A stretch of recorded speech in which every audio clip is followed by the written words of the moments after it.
I don't know if I'll do another whole run, but we'll go longer. Hey, hell yeah, we got our Demon Hunter. We should maybe take Priest, because we've been doing better with Priest, but I'm determined to get the Demon Hunter figured out. We gotta find some way to get Cycle. I think Penflinger probably makes some sense in Demon Hunter. Wrapped Golem. This is interesting.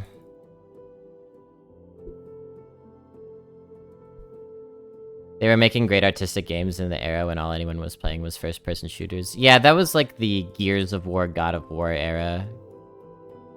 Halo, Call of Duty, those were all in their prime during the Double Fine era.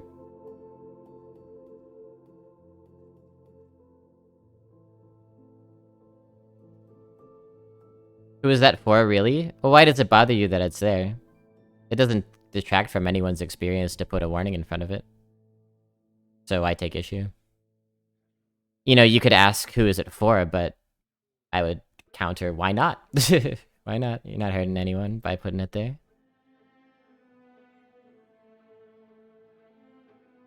But I'm very happy to have a more philosophical discussion about the efficacy of trigger warnings, because I think we don't think about it exactly the right way on either side of the debate. Like, I have a problem with this trend of importing words that were meant for relationships into our relationship with art. Like, consent and abuse and harm and that sort of thing. I have a problem with people being like, this work of art was abusive towards me or whatever. I think that that's a failing of media literacy. Because no work of art shouldn't exist, in my opinion. There are works of art that shouldn't be widely distributed because they contain very harmful messages or imagery, but I don't think that we should keep anything from being made. And it's on the consumer as an adult, ultimately, to... How do you know it doesn't detract from my experience? Maybe I wanted to be surprised by the scary teeth part. Does the warning actually say, trigger warning, scary teeth?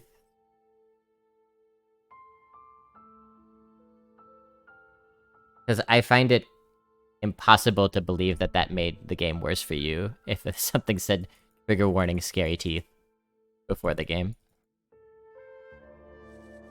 So this is an interesting pick because we have two magnetic options, and I like taking magnetic when you can, because there's a decent amount of mechs around. We could just take... This is all mech stuff, it's interesting. We could just take the vanilla 3-drop.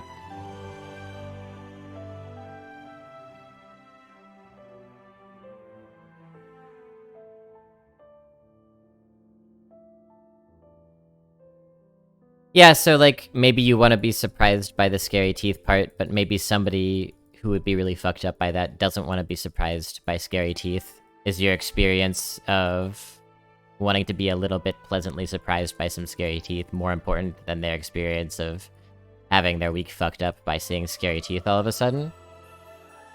Probably your experience is not more important than theirs, so...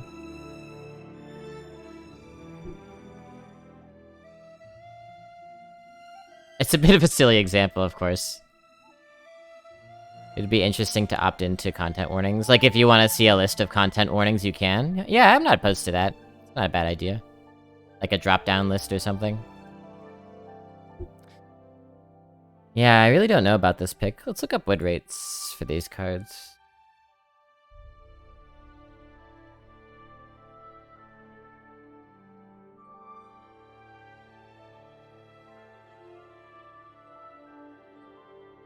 War Gear and Gatekeeper are about the same, interestingly.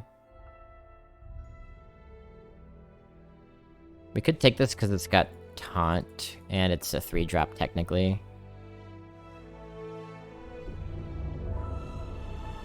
This is maybe better for Smork if we get other mechs.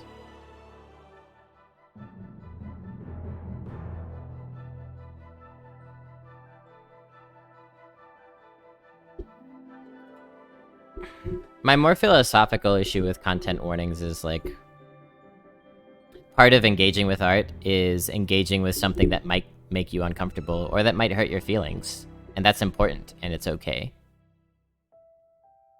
But we also have to be sensitive and sensible about folks who are carrying trauma with them.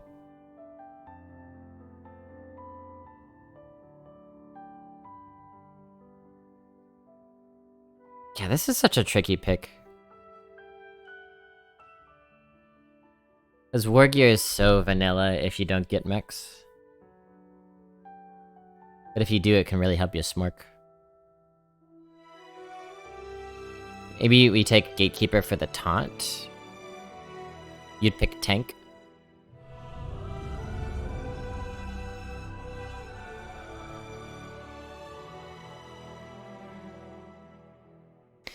Yeah, that's a pretty utilitarian way of thinking about it. What affects the most people. But if you want to go really utilitarian, you could think if 10,000 people had a slight, tiny fractional worse experience compared to 10 people who had an immensely worse experience. Yeah, I didn't know. That thought experiment's helpful. We've been struggling for 3-drops. We'll just take the tank, I guess. Take Chaos Strike here. Very good card. Oh, I haven't had one of these in a while. Hello! Mage Scribe was pretty solid. It's especially good in Demon Hunter. Probably another Chaos Strike? Although Dread Prison Glaive has been good against me. Dread Prison into Vanguard, that's quite nice. So maybe we do take that. Chaos is better for Mage Scribe, but it's also card draw, which is nice.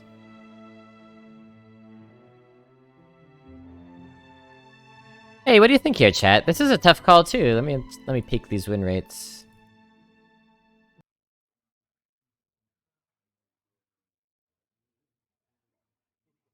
The Glaive has a higher win rate. Maybe we should try it out here. Higher by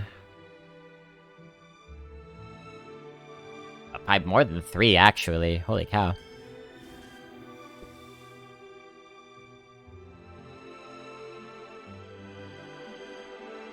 Yeah, we'll get more cheap spells like this, right? We'll find them. Definitely this one.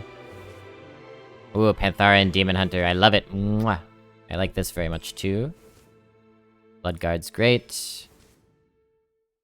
Now, do we take another Spectral Sight and just go low curve, or do we take the good curve card with the Hothead? Hoo hoo hoo. Options here. Options. Big card draw Demon Hunter is my jam. But the Hothead has better win rate. How's our card draw so far? We have 1 Chaos Strike, 1 Panthara, 1 Spectral Sight. And Mage Scribe, that's probably enough, right? We probably don't need another Spectral Sight right now. Although it is a spell that procs Mage Scribe. We have 1, 2, 3 of those already. Don't you think it would detract from the experience of a movie if at the beginning I put a trigger warning? It's certainly going to influence your experience. Yeah, but they show previews before movies, too. It just depends on what the trigger warning is. If the trigger warning's like, caution, protagonist dies at the end of the 2nd act, then no, fuck that. But if the trigger warning is, caution, sexual menacing, that's like most movies, so...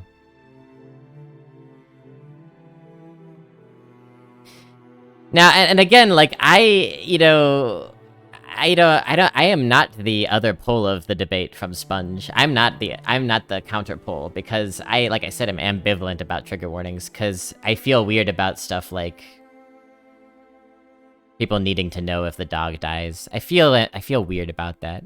I think that, another solution is there should just be websites for this stuff, and you could go to the website about whatever your thing is that you want to avoid and see if the thing you're about to watch, like, Does the Dog Die is a website that I'm glad exists so that they don't have to put trigger warnings in front of that stuff, What if it's caution, movie contains ghost for the Sixth Sense? Well, I think everyone walking into the Sixth Sense knows that already. Right, yeah, like, nobody has a problem with those. Like Geek Prize says. Yeah, that's sort of what we were thinking, Geek Bry. See the warning if you want to, and not if you don't. That's kind of where we're at. People can take offense at anything, though. I think the people who take the most offense are the ones who are offended by other people who they imagine are offended by things. Those are the people who are most easily offended, I think. People who are like, people are so easily offended these days. Those are the ones who are really the folks who are easily offended. Like, a lot of the people who they imagine to be easily offended, like black women or trans people or whatever, are actually really callous and hardened and not easily offended at all. They're just downtrodden. I'm offended that you would say that. Case in point!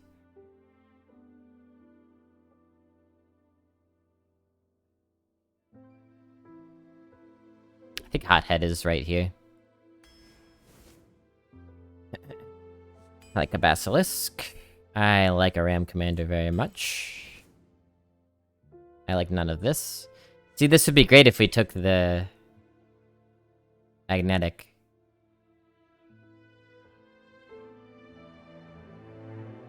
Slightly regretting not taking the magnetic, but it's fine. We still take this. Blavesmith is good. I like Direwolf. More of this, please. Goes with our Dread Prison Glaive. I partially took the Glaive because we already had one of these. Coordinated Strike, one of my faves. And Demon Hunter. So we're getting a very successful low curve here. Do we take another Glaive or a Shroom? Probably another Glaive, honestly. Jailer's good. I'll take another Ram Commander. Now I'm a little bit concerned that we're too low curve, and I'm also concerned that we've found no way to find Cycle. Give us a way to get Cycle. Then I'm happy.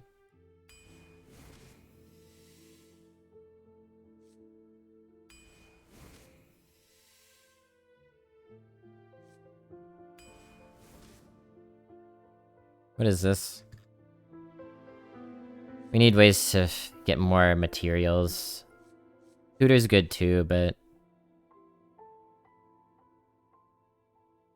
we need ways to get stuff. Mage Hunter. We'll see if this ultra low Demon Hunter curve deck will work. I wonder if maybe we should have taken the card draw, the extra card draw, but I don't know.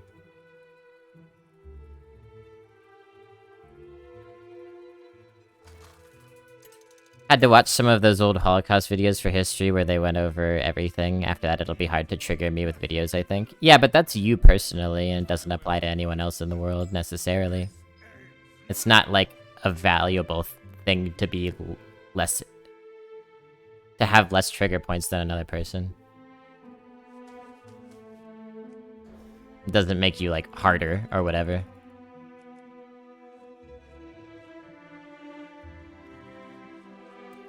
And someone else could walk away from seeing that same footage just a complete fucking mess, and who could blame them for it?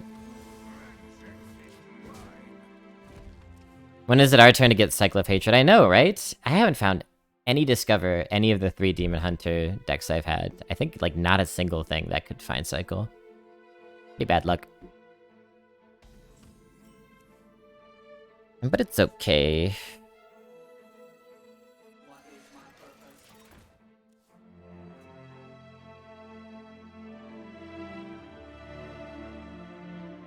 An interesting parallel to the 80s movement of putting ratings on music. A lot of artists felt it was censorship.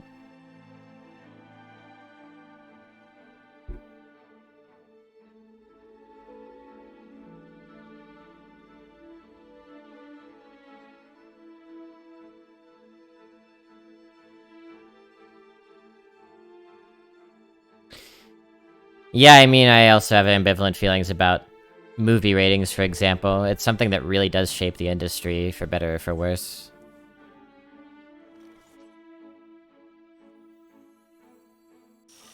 Like, I don't know how aware people are of this, but, like, the art that is able to get made is dictated by the existence of the MPAA, the movie rating system. And it's not even a very good system. It's pretty imprecise and, arbitrary.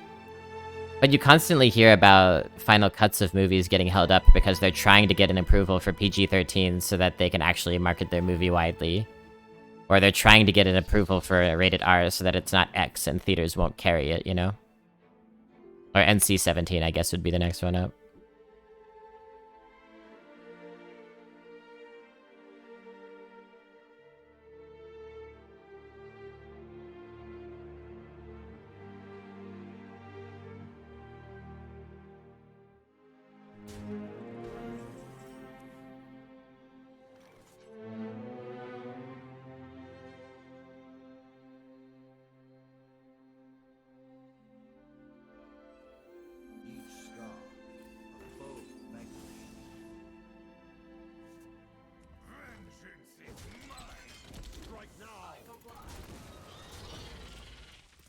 No consecrate, please.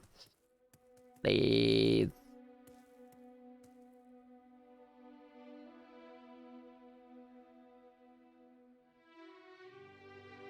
Yeah, I had heard before that PG-13 allows for 1 F-bomb? Maybe it's 2.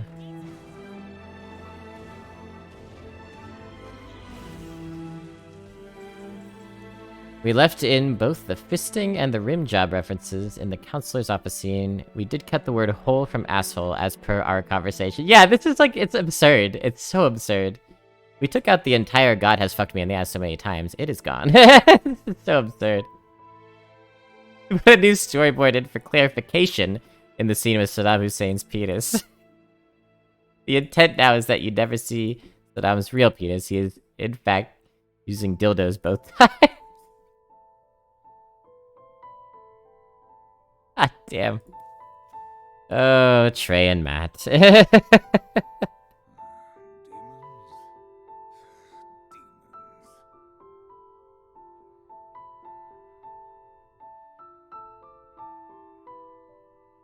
I want a blood guard, but we may as well get some more value out of this while we can. I'm kind of stupid because I probably should have. Well, it actually doesn't matter. It actually doesn't matter, the order there. I think we want this. Yeah.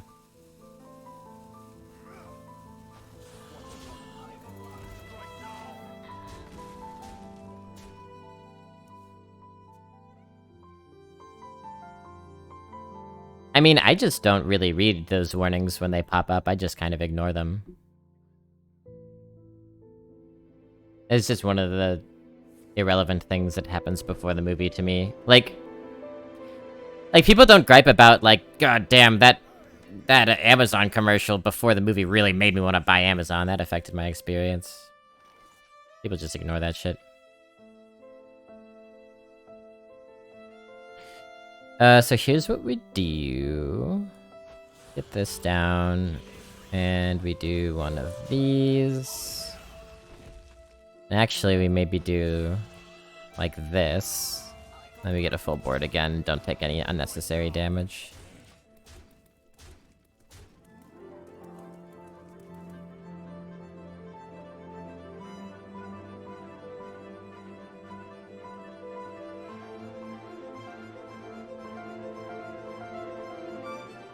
It might be 1 and 2 was too much, but why draw the line there? Yeah, exactly, Hearthy Watcher. It's just absurd. Because it's arbitrary lines that are meant to protect people, but are really just, like...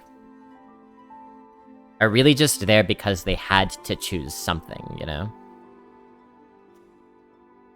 Okay, this is gonna be kinda tricky, huh?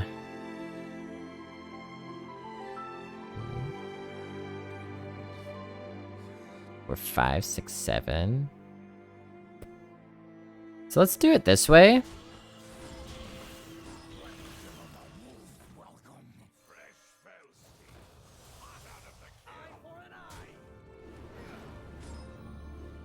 Not sure if this made the most sense, but we're doing it this way.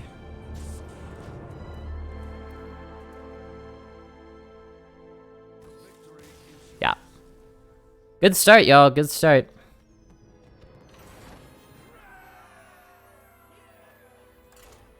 Good start. I do kind of love the idea of a bunch of people around a table having a heated argument about how many penis are too many penis. Yeah, that sort of thing happens all the time in art and entertainment. Like, very professional and officious meetings about things that are completely ridiculous. That's part of why I liked making plays, making theater.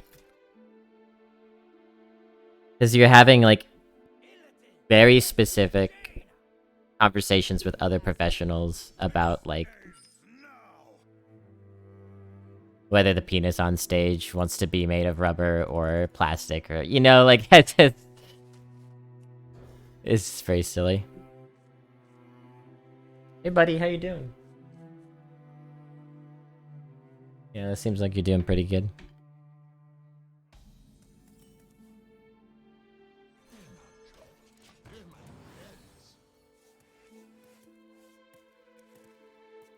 Part of the reason that I can't come to any hard conclusions about how I feel about trigger warnings is because I don't personally have any trigger points that are that bad that they would really fuck me up when it comes to art. Because my impulse is always to go into art completely fresh, and I want the same for others too, but I've had to realize that I simply experience art in a different way than other people do, and I can't just project my anxieties onto other people. My anxiety about wanting an unbroken, fresh, pure experience, right? That's definitely an anxiety that I have, and I've had to learn not to project that shit. Not everybody wants or can have that. You know, like, for example, it really bothers me when somebody misses a scene in a movie because then they don't have the whole experience and it changes the whole movie. But, on the other hand, people have ADHD, and some people have to zone out for a scene or so sometimes. It's just something I've had to, like, realize and not, like, get bummed out about, you know?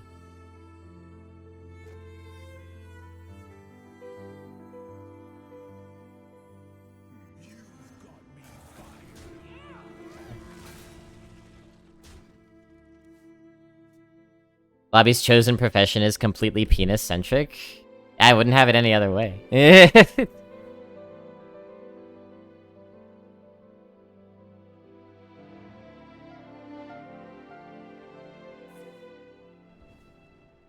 think it's okay to say that person is poorly suited to be a film critic, though.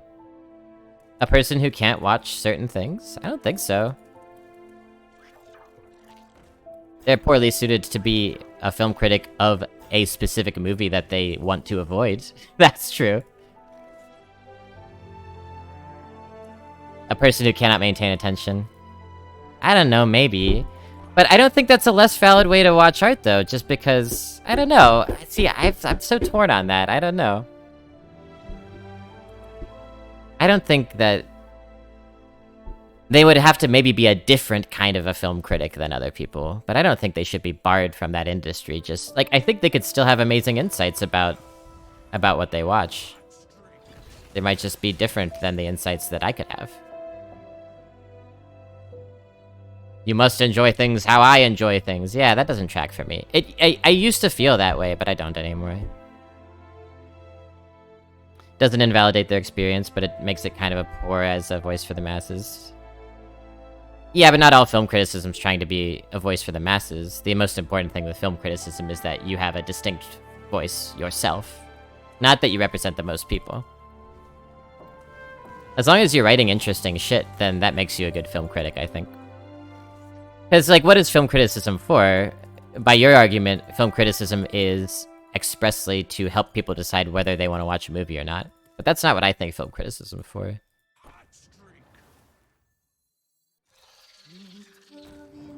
I think it's for reflecting on a movie. I think it's for engaging with it, sharing your thoughts about it, engaging with it emotionally, intellectually. Filtering a film through a personal lens. You can do that if you got ADHD, no problemo.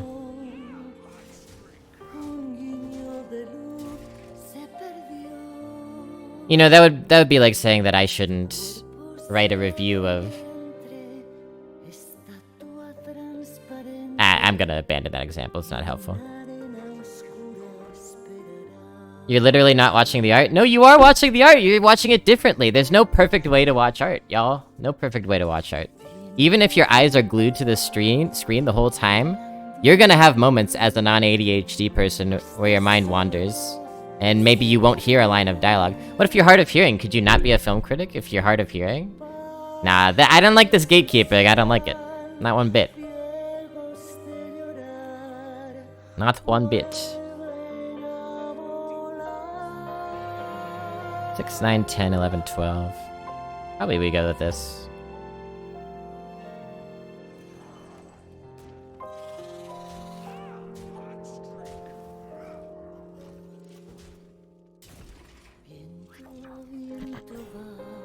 It's not that you're not watching the art, it's that you're watching differently. If you know anything about ADHD, it's not about a deficiency, it's about engaging with the world in a different way.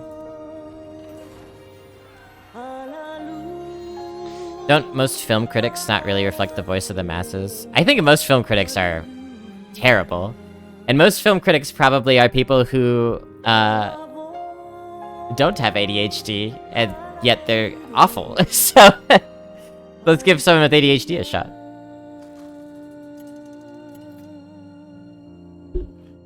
Critics are also not really needed to represent the voice of the masses. You can get the voice of the masses directly from the masses through the magic of the interwebs. Yeah, exactly, Kodo. We don't need critics to tell us, like, how people are reacting to a movie. That's what IMDb user ratings are for, and I personally find those completely useless for myself, so I don't need to know what the masses think. I would like to know what certain interesting people think about certain movies. And if you don't like the style of that film critic, you just don't read them. If you're like, oh, you know. Also, like, keep in mind that these folks often will go the extra mile to make sure that they haven't missed something. They might read summaries afterwards to make sure that they didn't miss something before they write a review on it. Like, people know their own limitations and react around them.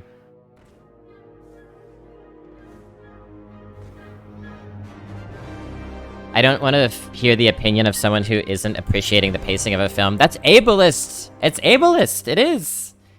He's saying just because you get distracted sometimes because of ADHD doesn't mean... It means that you can't appreciate the pacing of a film? Nah, that's horseshit. That's horseshit. You're experiencing it differently, but that doesn't mean you can't appreciate it. In fact, I bet that there is a way that folks with ADHD have more insight into pacing than folks without ADHD. I would put money on that. I would put 3 cents on it. That's what I have. Because oftentimes, if you're zoned in the whole time, you're not exactly thinking about the pacing, right?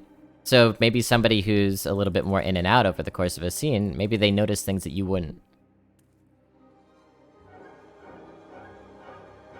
Vanguard and Hero Power and go in there and go in there. That seems okay.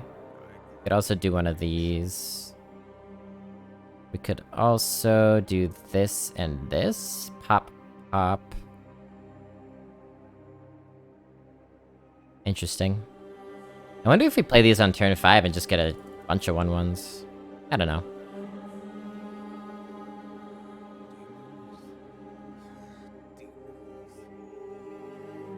I think for now, Panthara's fine, given the matchups on the board. Like, this can just kill this, so it's like... Maybe we hold on to it for now.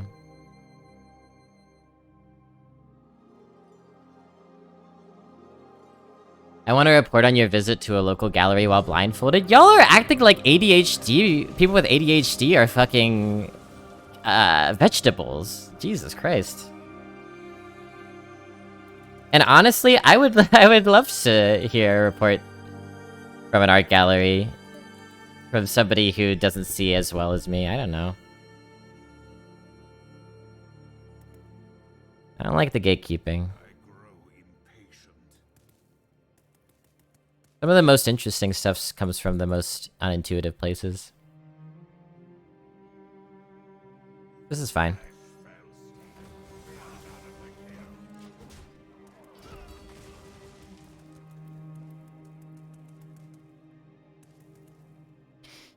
Like, there was, you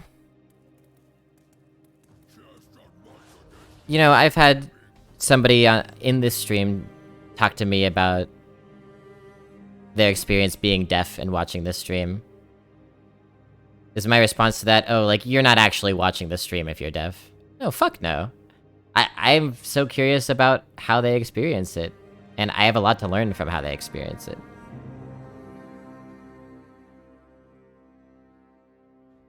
Interesting. So we could go Endflinger,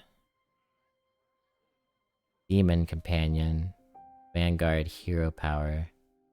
I think that works out. Is there any way we could get fucked up because of it? No. Yeah, that works out.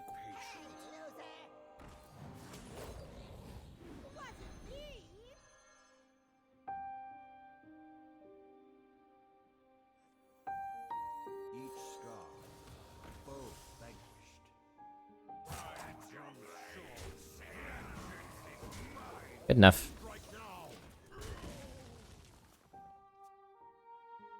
Oftentimes movies get slammed by critiques, then people say this is good.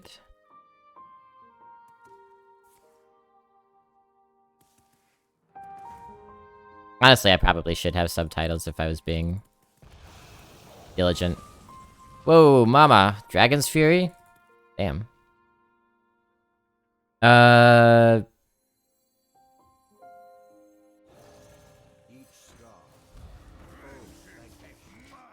What do you mean? Oftentimes movies get slammed. Are you talking about like how critic and audience responses are often very different? Yeah, of course, that's always been true. Which is why I don't think critics are even the voice of the masses anyway. Like Letterboxd is the voice of the masses, I guess. You could like look at Letterboxd reviews or whatever. What? Fireball at 2-2? Wow.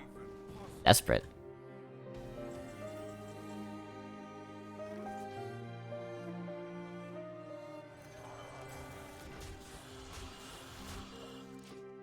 Ultimately, we all get to self-select our critics, yeah. Yeah, I don't know. I just bristle at this idea that ADHD folks are less equipped to engage with art than non-ADHD folks. I think that's an immature idea. I'm not saying that all people can engage in art to the same capacity, but that's exactly the beauty of art, is that there's no right way to engage with it.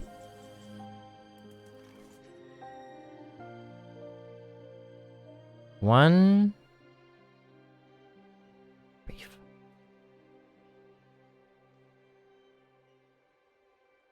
I'm just gonna start chunking away here.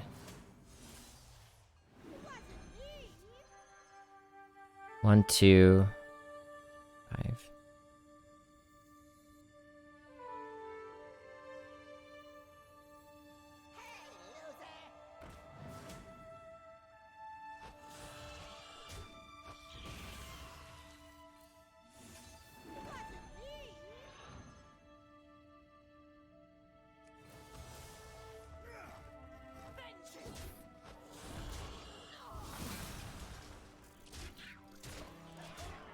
Alright, pretty good.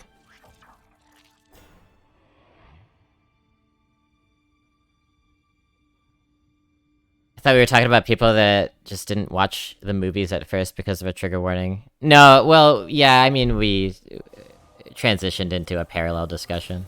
Or maybe a perpendicular one. People who don't watch the movie obviously should not critique it. I agree with that, actually. I think we're on the same page there. You should probably watch the movie before you write a review of it, I think. I actually... You know what? That actually is a really relevant belief of mine, because 7, 10, 11, 12, 13... Because I think that, if it's not Ice Barrier, we win. Oh, it's fucking Flame Ward, huh? Damn. Because I think a lot of people actually... We do now.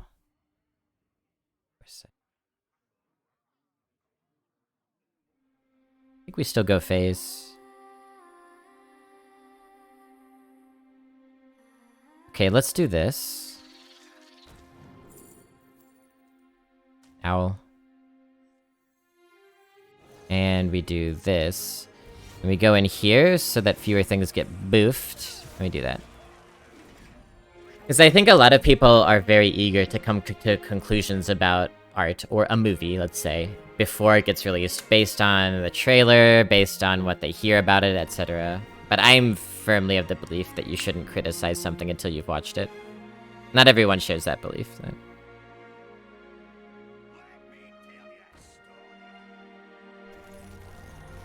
I always feel weird when I go to a museum of fine arts because I've got a short attention span. I spend like 1/100th of the time of everyone else looking at art there, but I still enjoy doing it. Yeah, and that's no less valid than someone with a longer attention span.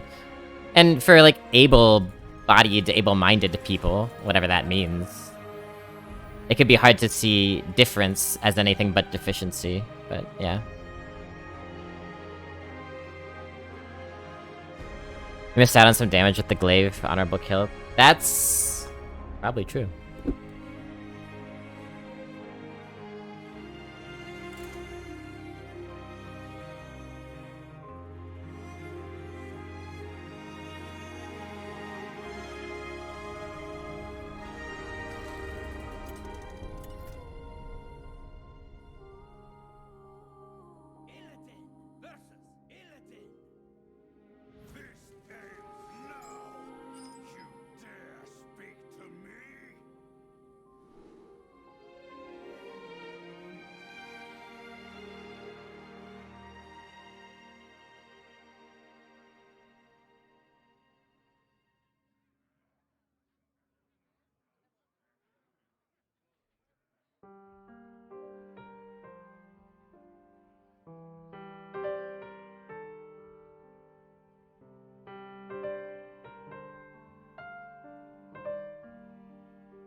Pretty good hand.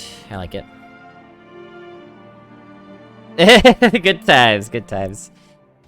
I would say that, like, I have definitely had the experience of watching like a movie with person or persons with ADHD and seeing the person while they're watching the movie, like, check their phone or whatever during certain scenes, and thinking either A, they must be really bored and not like it, or B, oh, they're missing important stuff. Oh no, they're gonna miss something important about the movie that I think is important. And then after the movie or the TV or whatever, I don't know that I need any of these right now. I guess we'll just pick this up for later. And then after the movie, I'll talk to them about it. And then I'll learn that they actually loved it, even though they seemed like they were bored to me. I was projecting. Or I'll learn that they actually have some insights that I didn't even have about certain scenes. That I thought that they were just tuning out. So, you know, hubris and all that.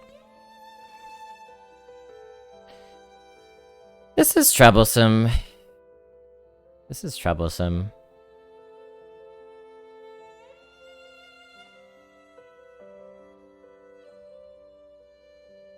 I think we play this because they can't kill it without sending this in. They'll get the extra 1/1s, but so be it.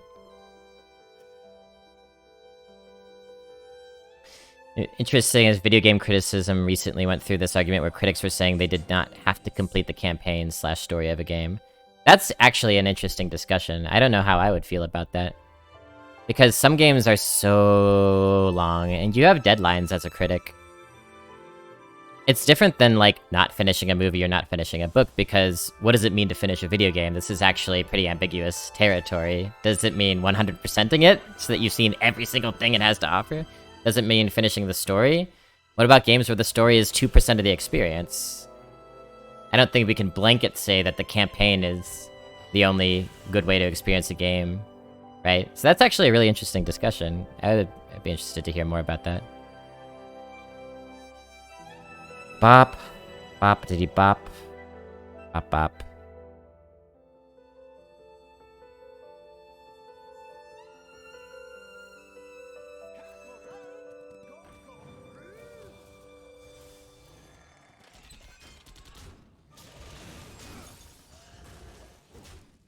Interesting fight so far.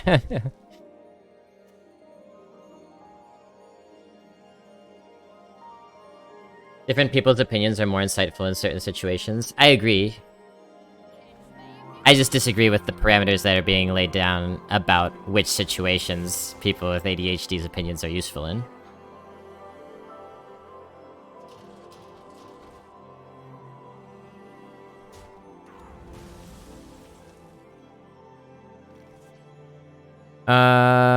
We can definitely do like a poison type play here. We want to do this because Penflinger's better to keep around. And then pray they don't have 1 damage. Fingers X'd.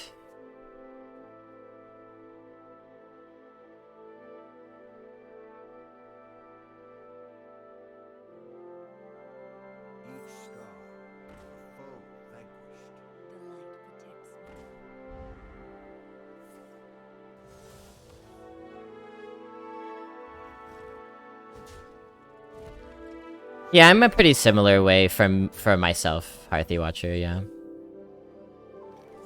It's worth noting that for some of us ADHD type people, you can see, like, you're not paying attention, but still hearing and absorbing the information. Right, right.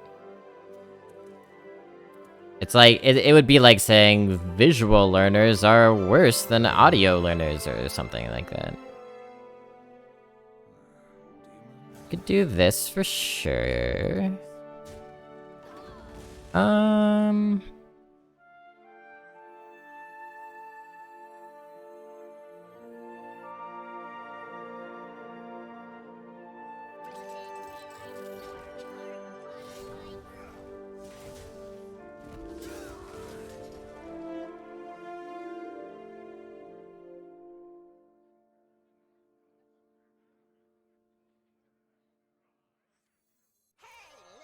I think it's worth it to play.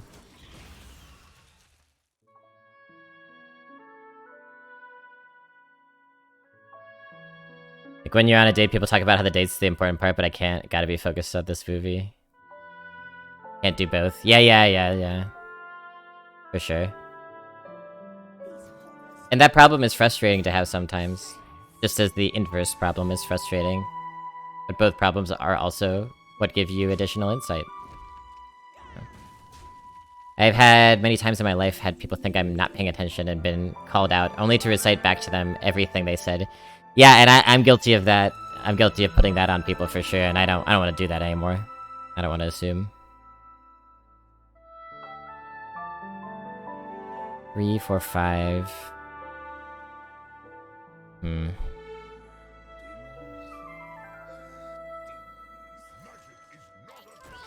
I would like to draw soon. I would like to draw soon a spell. That'd be what I would like.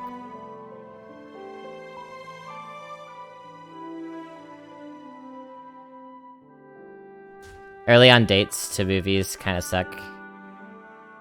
Yeah. I feel like you maybe don't attack with those, right? Uh-oh.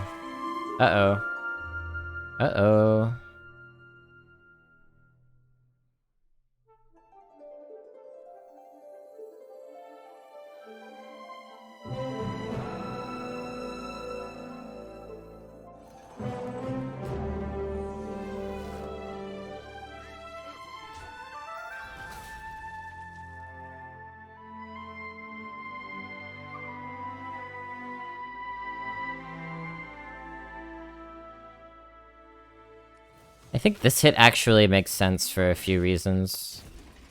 It's terrifying, though, because we're going down to 9. Not feeling like we win this game. With a good draw or two, we could.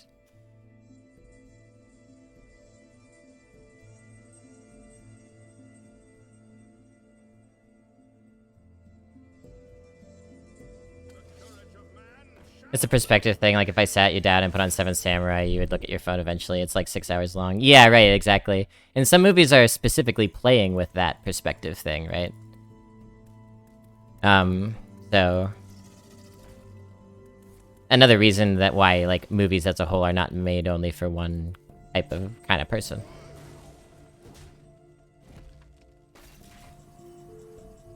Mage Hunter, yeah.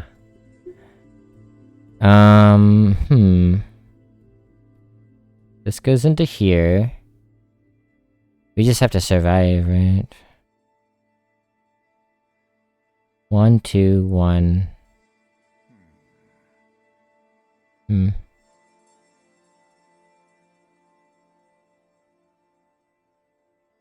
down to 5. Oh god.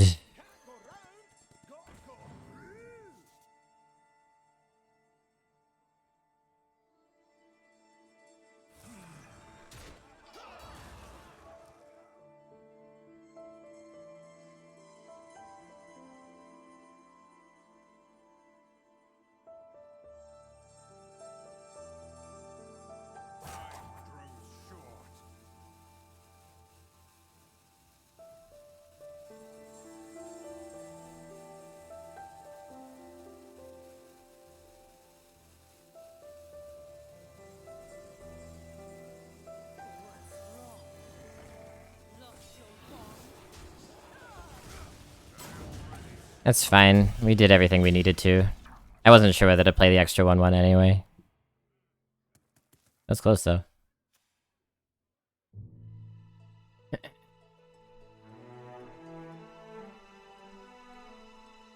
Shitty date better than no date, yes or no? I would say no. I would say I would much rather stay home and be alone than go on a shitty date over... Yeah.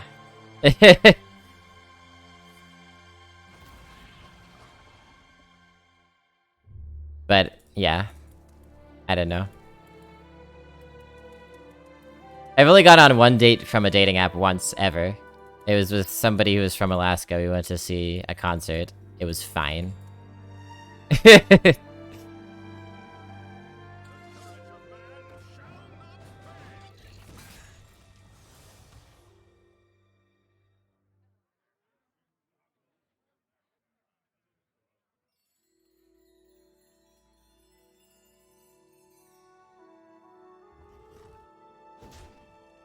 This is really gonna be close, huh?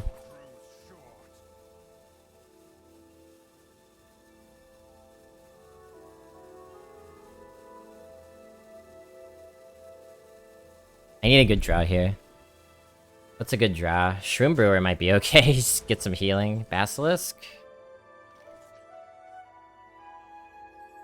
We're going all in regardless, so let's just throw everything out there.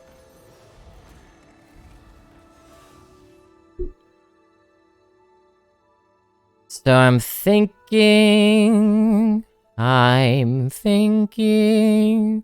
of the one I love. Of the one I love, I'm thinking.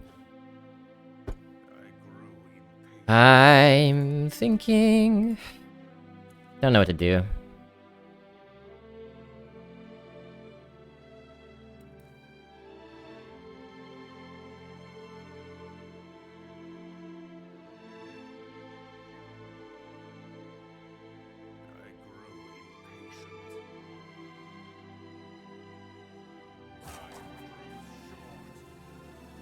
If we send 7 face, they're at 11.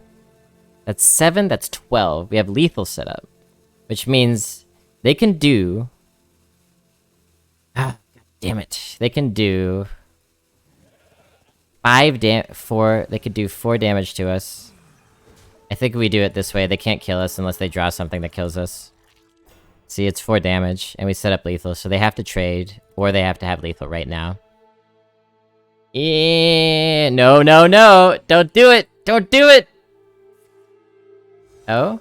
Oh, no. What could that be? No, don't do it! You got nothing. Nothing. Nothing. Nothing. Nothing. Nothing. Nothing? Are they killing Rap Golem?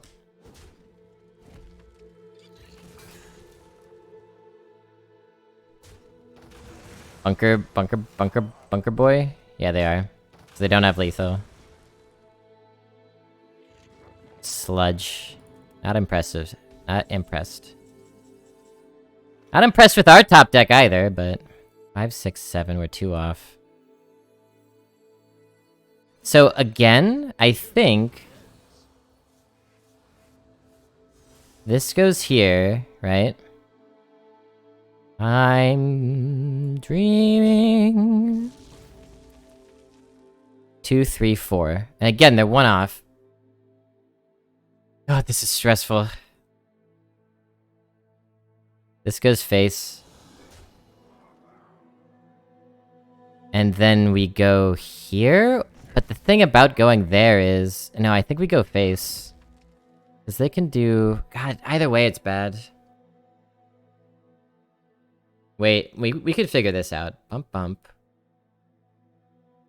They go 3, we have 2. So that doesn't work. If we kill... Yeah, if we kill, then they would need to hero power the 5-1. So killing is the best option here. No, we take out the 1-1. We take out the 1-1. I think this is correct. I think this is correct. Because they can't kill this, right?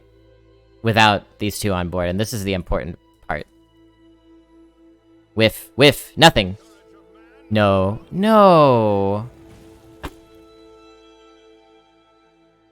We're still alive. Are we? No, we're not. We're not alive. Don't. I've been so mad at this card for days. Come on, give me something. Gunnar Glavesmith, right off the top. Come on, Gunnar. God damn it. Ah, we got such bad draws. I'm so mad. This card has been killing us for days. I hate it so much. Perfect lethal. Okay, moving on. Oh well. Alright, fair enough. What would have gotten us there? Void Ripper would have. Gunnar Glavesmith. Chaos Strike. Possibly Soul Fragment, but I think if it's Soul Fragment, we die to the... Demon Companion probably gets us there. That's like 4 draws. Alright. Yep, it's the 3rd Bunker Sergeant, and if they had 1 less Bunker Sergeant, I think we would have won the game. That was excruciating, man. I hate being 1-off lethal so much. Excruciating. They drew so much that one turn.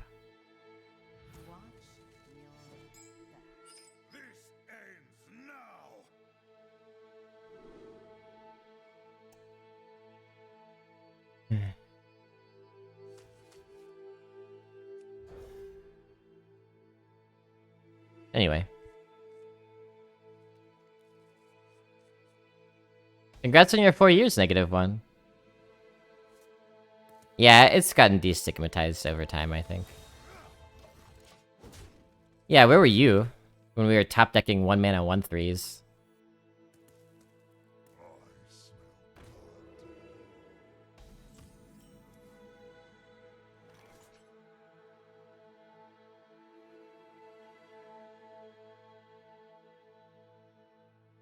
Did someone say we missed 1 damage at one point? Yeah, I didn't... like, when people tell me that shit, I'm like, that's 2 turns ago, and I don't remember, but take their word for it.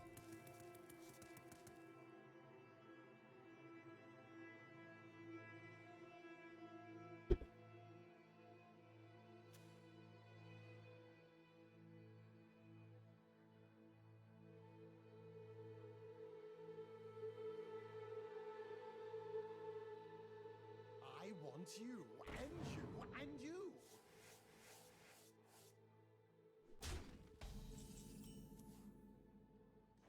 That was last game, okay. We can clear with this, or we could just do the Vanguard. Vanguard's fine. Oh, I'm still reeling from that last game. This is also fine, but probably not good enough. We could also clear with Penflinger and Chaos Strike. That's not terrible.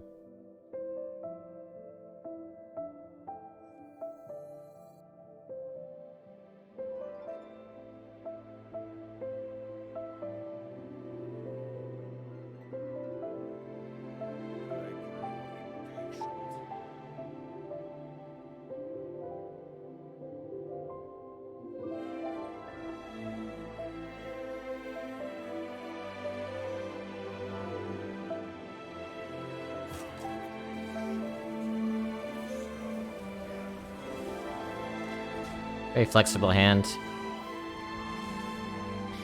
Had some real tilting games today. Yeah, it hasn't been great. What's your favorite new card? Deliverance is cool. I like Mountain Bear. And I like Ram Commander. Those are the two I've thought of.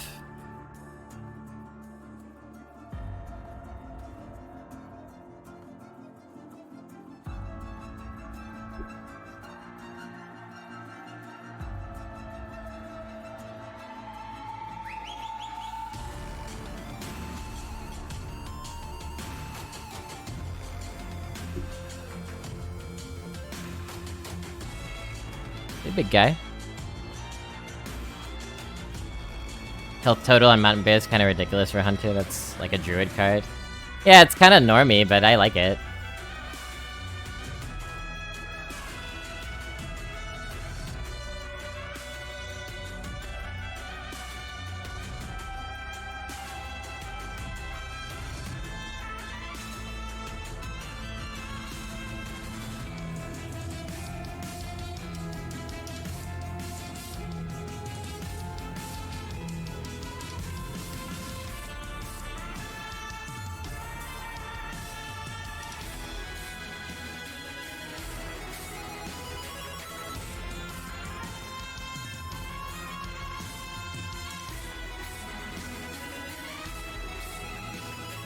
It just feels so good as Hunter to play it, I think.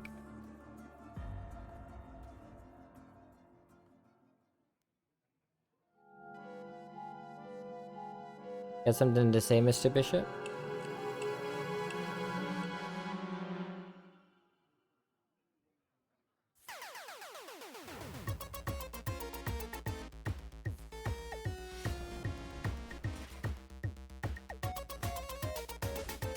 Oh, he purr.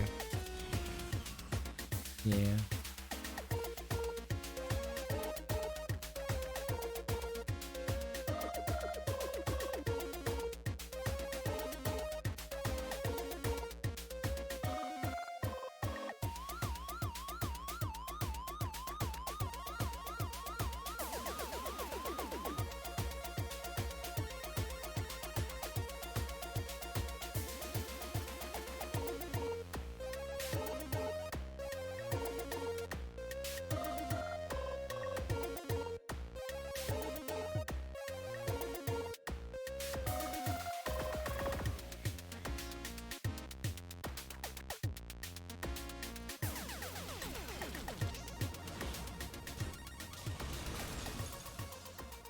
Hmm.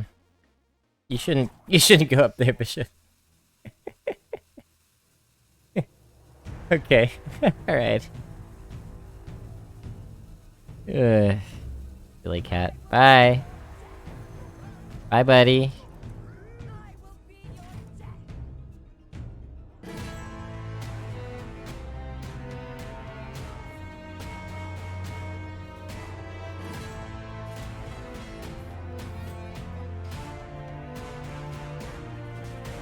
Yeah.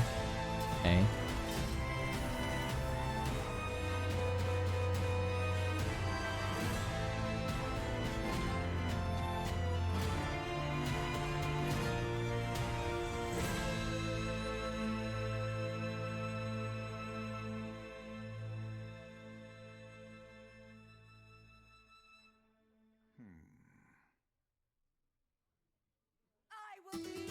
Quiet you? Quiet you?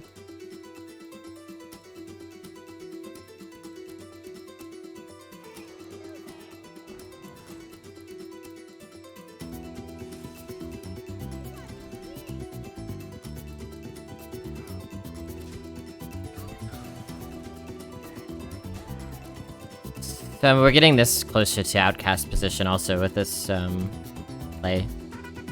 This rogue looks strong. Yeah, they've had a lot of setup. Got a lucky card out of the teacher's pet, too. Yeah, our luck has not been amazing today.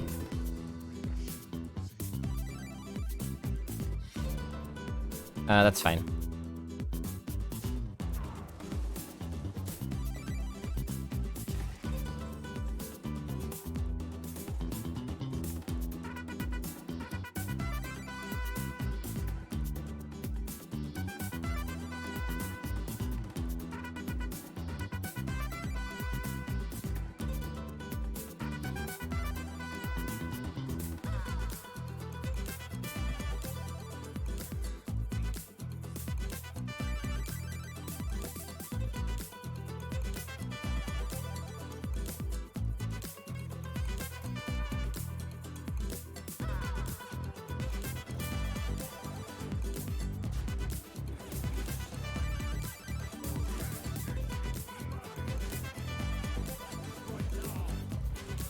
We'll go with that. I would have liked to have gotten the hothead down, I think, but another poison is quite nice as well.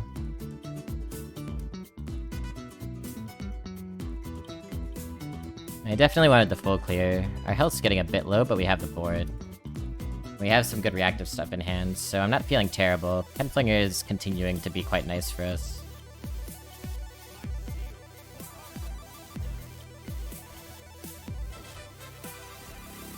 Yeah. Ooh. Mmm. Ooh la la. Ooh la la.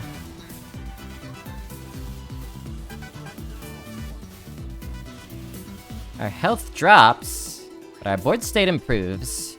That's a pretty good place to be in. Hard for Rogue to deal with this. I mean, some sort of, like, coerce or something, plus Bunker Sergeant would do it.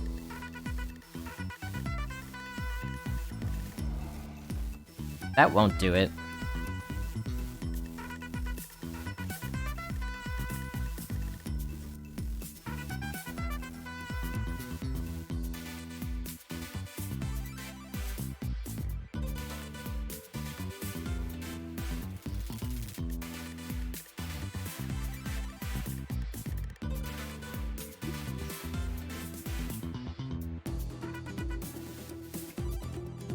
Wicked Stab? I haven't seen any Wicked Stabs around.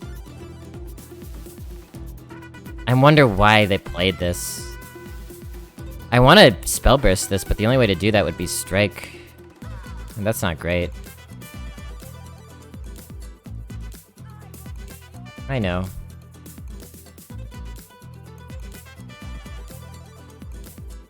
I know.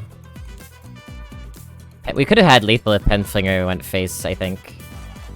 Maybe.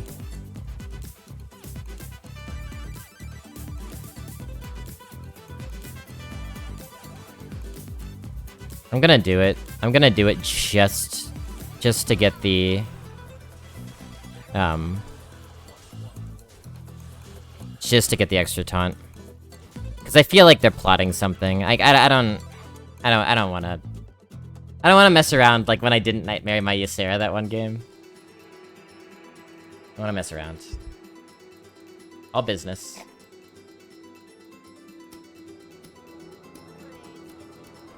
Oh, I knew it. I knew it!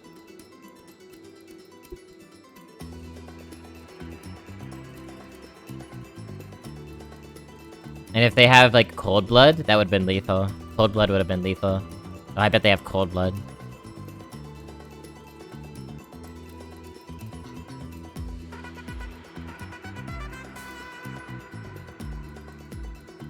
I would have been so salty to lose to Wretched Tutor, my most hated of cards.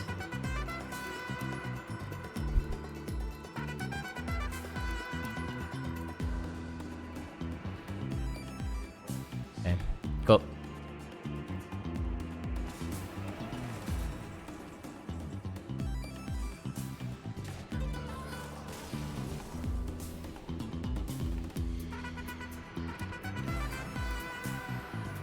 Redden.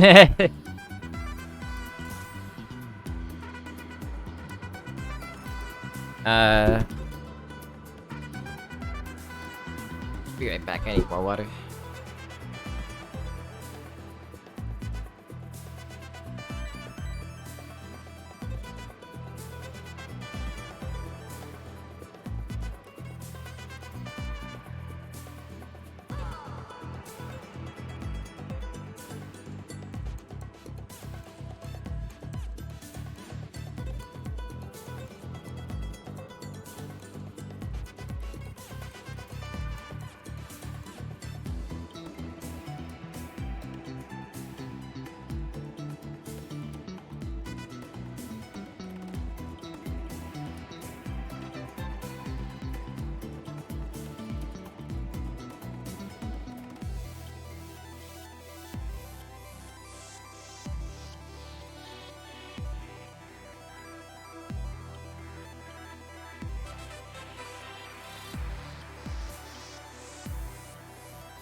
Alright, let's see what we can do here.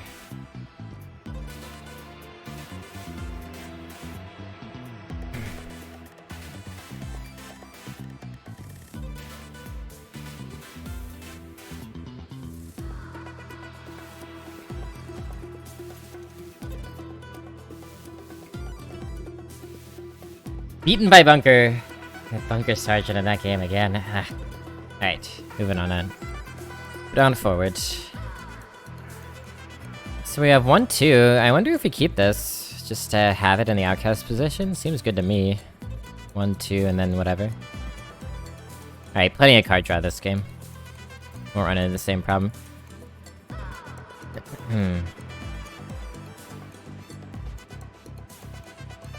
Demon Hunter's just weak to Bunker in general.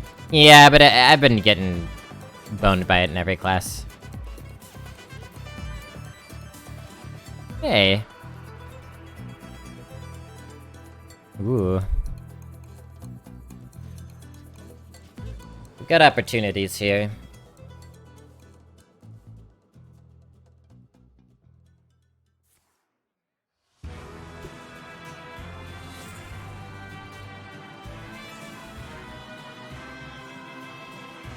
I think I really like Vanguard coin hero power.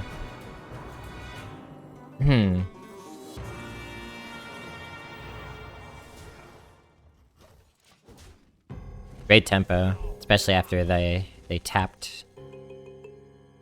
Excavated Evil would clear. It would be sad.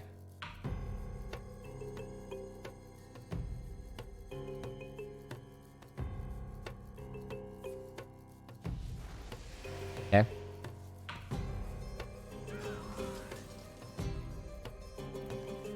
See what this is. Okay. Play around Hellfire, I guess.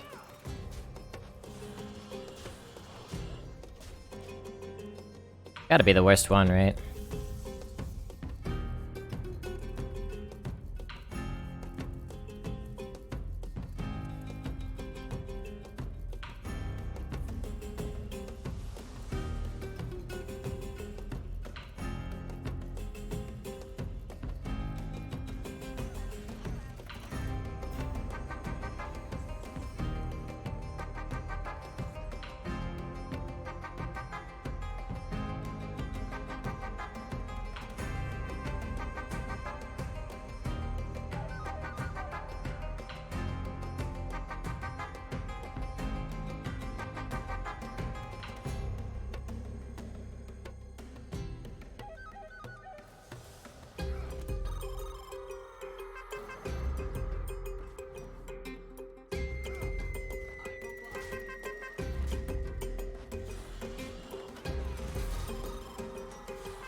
Pretty nervous facing Warlock, they have so many answers. Such as, and the like, and so forth. Should've seen that coming, I guess.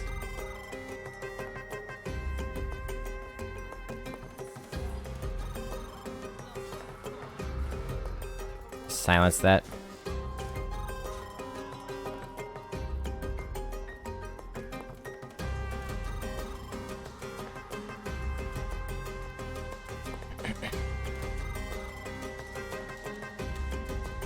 I gotta start thinking about this more against Warlock.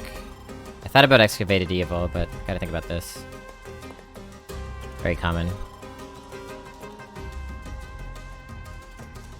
I'm excited to play some more Warlock too.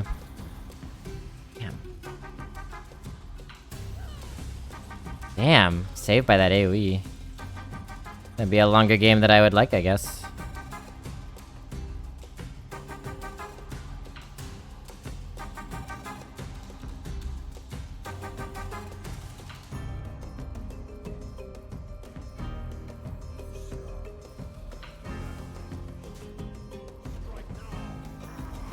I'm gonna say they won't have more AoE and I'm gonna put more damage out.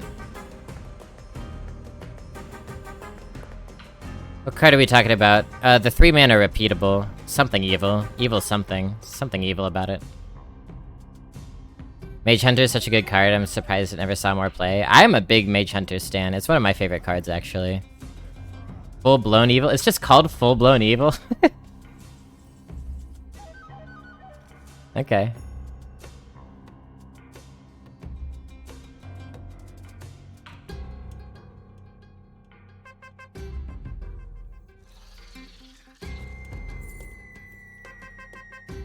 Well, we'll get one of these of our own.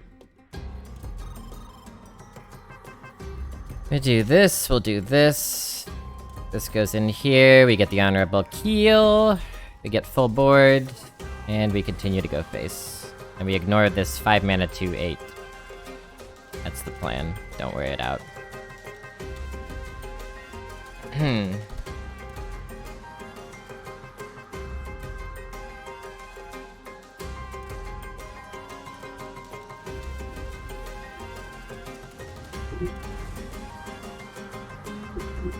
Tired of this shit. How do they have so many AoEs? How many have they had in this game so far? Well, this was an AoE, but 1, 2. I guess it's only their third. Rip. I wish this still went face.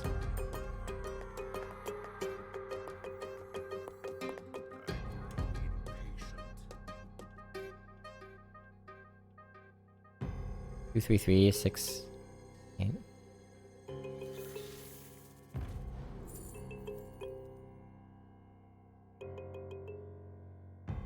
This could really be it for us.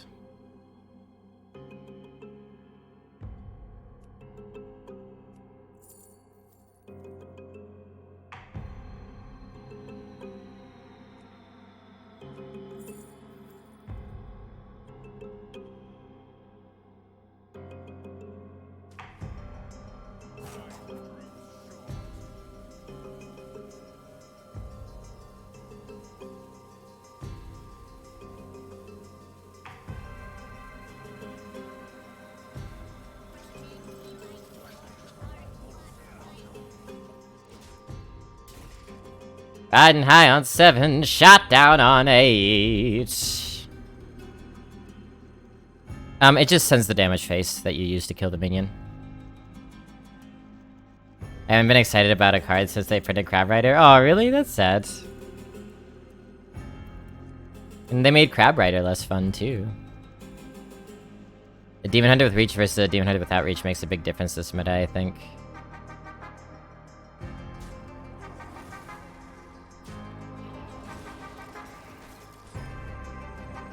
Fine, I don't care. As long as you don't have taunt, I don't care. Fine, whatever. Is that enough? 1, 2, 3, 4, 5, 6. I don't want to be one off anymore! I don't wanna. I don't wanna. Don't make me be. Don't make me be one off. We're one off, right? Because this doesn't go face. 1, 2, 3, 4, 5, 6. Tired of that. Oh, come on. Get me there. No more taunt. No taunt. No taunt. No taunt. They shouldn't be able to get through this and kill this, right? I'm anxious again! Come on, no 4 and 2. They're tapping, they're desperate. If they're tapping, they're desperate. Concede, Stone? Beetle. Hellfire. Woo! We did it. We did it, we did it. Whew! That was a nail breather.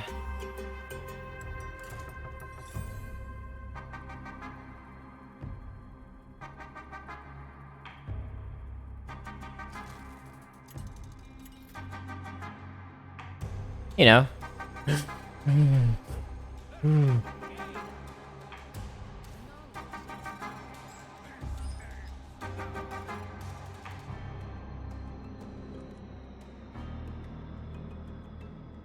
Surely Rune of the Archmage is an exciting card that counts. Surely. Bronze. We could throw this.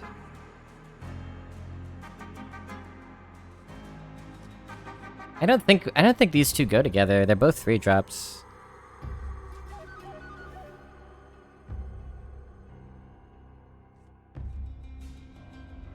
I was kind of joking about the cards that they think are exciting. Alright, now we're drawing too large.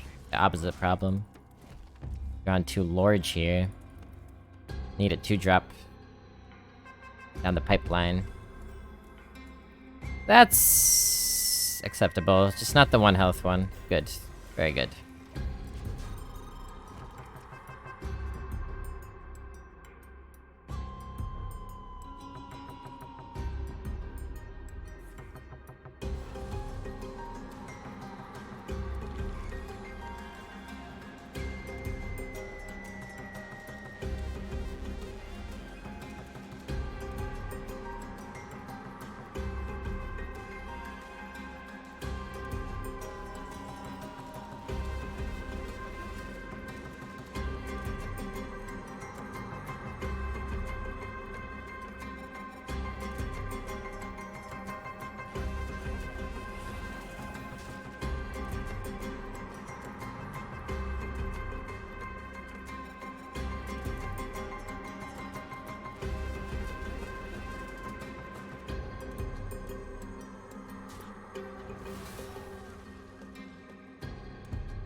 Okay. Fair enough. I thought we were gonna have to do more work to get this honorable kill, but... turns out...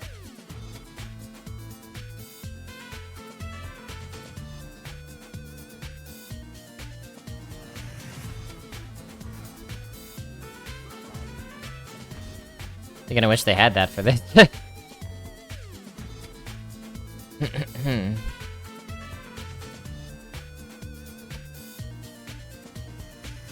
You still haven't had a Prester? Wow. It's not that exciting.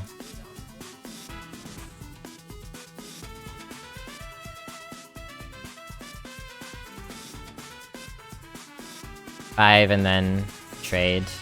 Wait, what? Good positioning! Good positioning, it's important, chat! What is this now?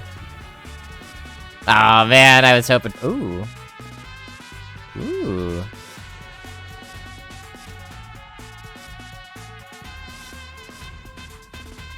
Thanks for the value, Buster.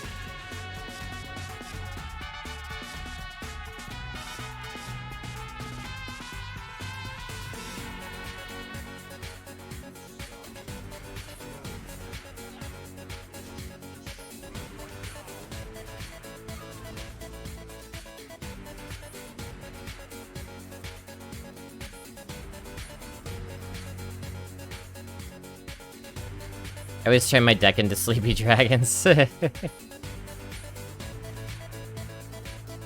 probably make good company, though.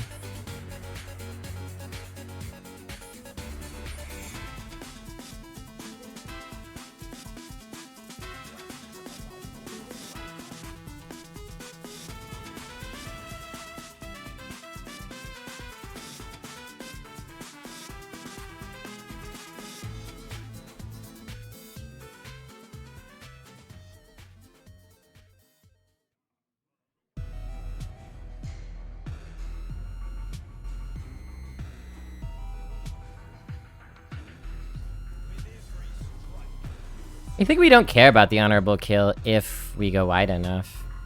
And they can't deal with it.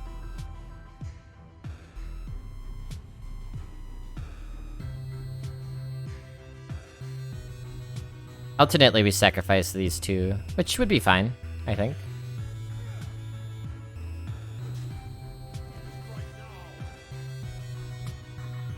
Honestly, it's fine. We got use out of that. 2-2. We got use aplenty. And we still got a wide board to buff attack of. I like the combo Yeti. Yeah. I never get that play about turn 2, though. I've done it like once, maybe. Drafted him a couple times. Definitely with like a mage hunter here. Maybe this next turn with this.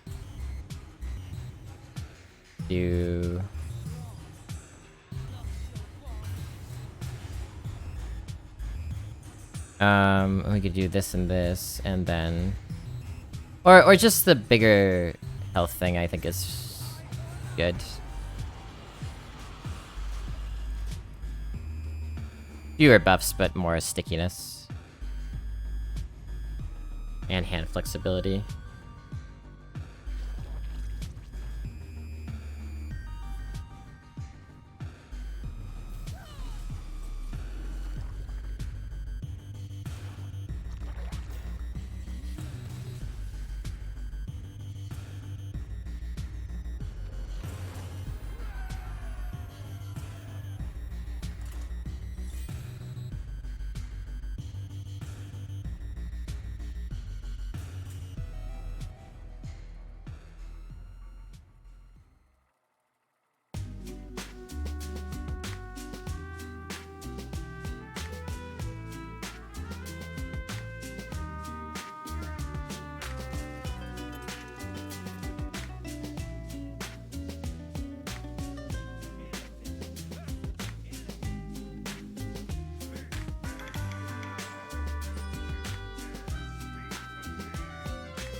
Pretty good cards here.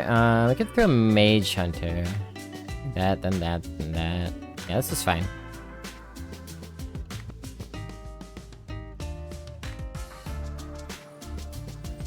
You're 25 and 10 against Paladins? Ah, that's pretty dang good. Any fun cards you could think of? Well, I mean, it depends on... I don't know, it depends. Oh, we got both of these, huh? I guess we should start sending them face. And not yet. Not yet. Soon, though. Fun cards. I mean, I think that, anything... I think Popsicle is pretty fun.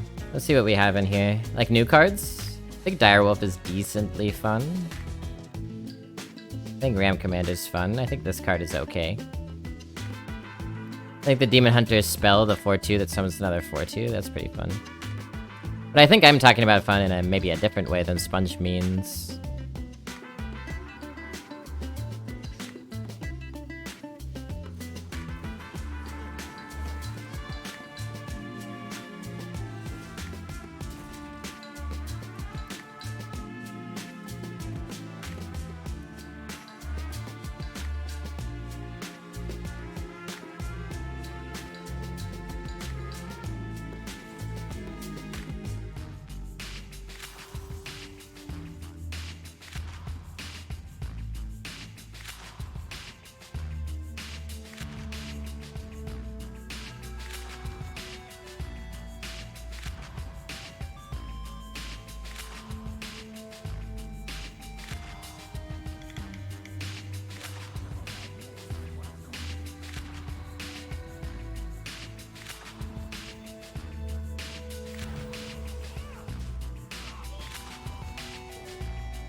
Get that damage in.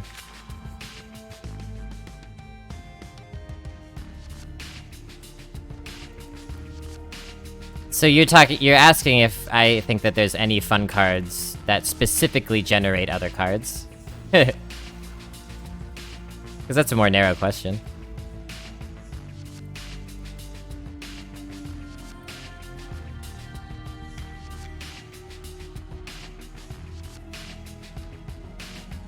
The sap, yeah, that doesn't generate anything. I guess I don't know what you're talking about then, because I think Popsicle is a fun card, but is it not fun because it doesn't have initiative?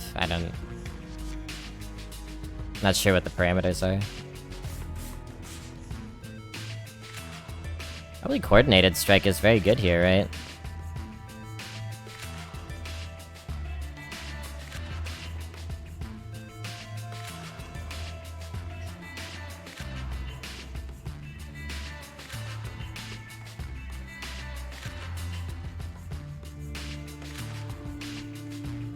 Or is it this? 2.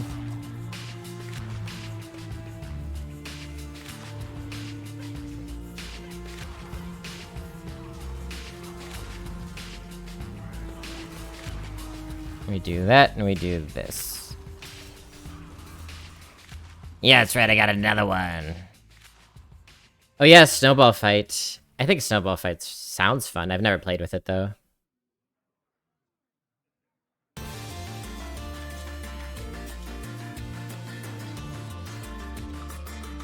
Slice me, daddy.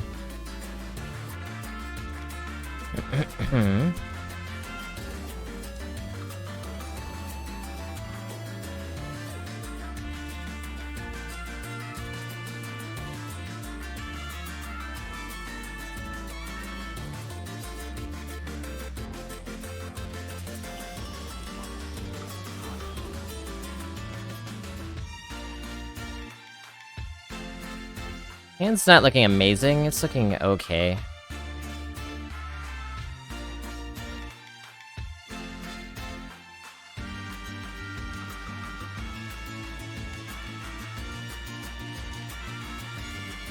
I'm assuming that goes into there. Demon Companion could be good.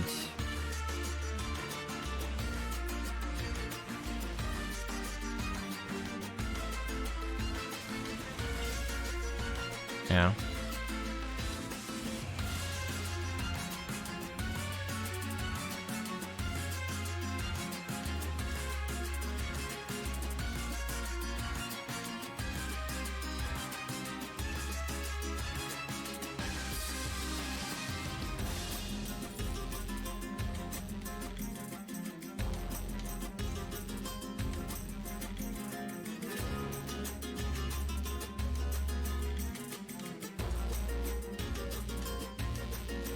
Are we killing or going face?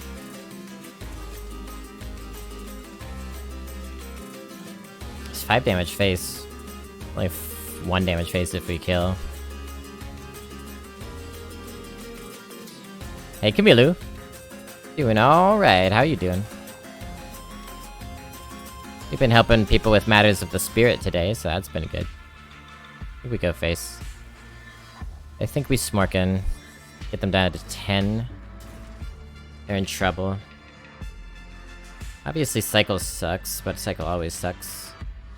We got the flu? No! Pop star for little kids? What?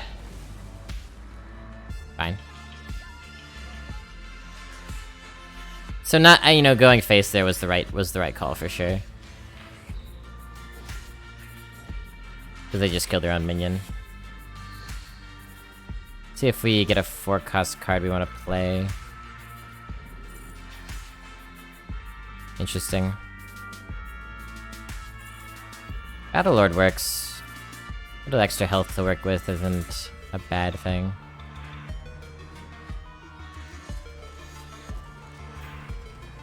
We'll hold our final weapon charge. If they ignore our minion... 5, 7, 8, 9. We're 1 off lethal always, always.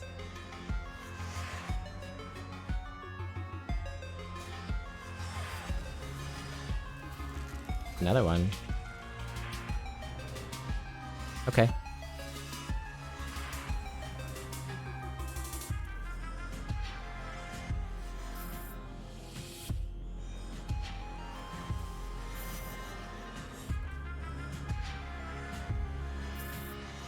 This is kind of interesting.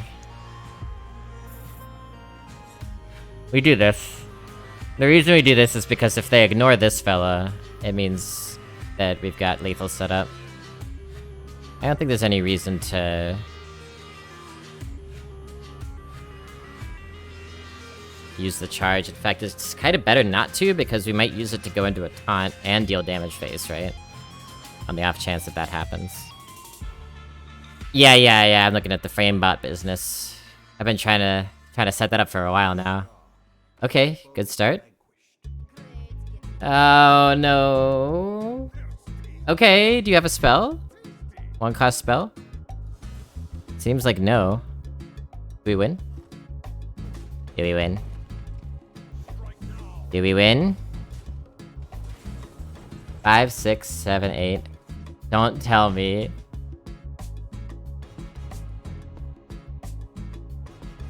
One off! Ah!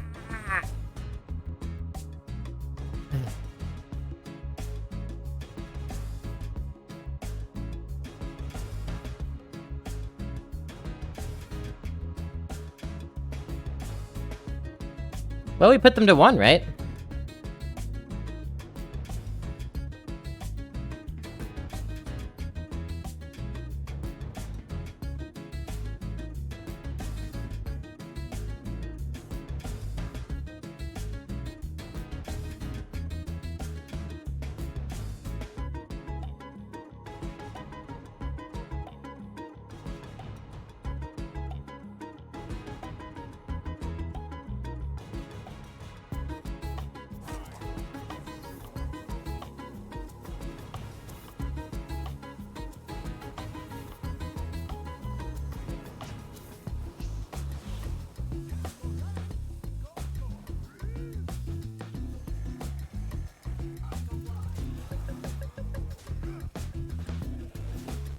Oh god! Okay, did I get it? Yes. Oh! Oh! Oh! Phew. No! Fucking... God damn it! I'm so frustrated today.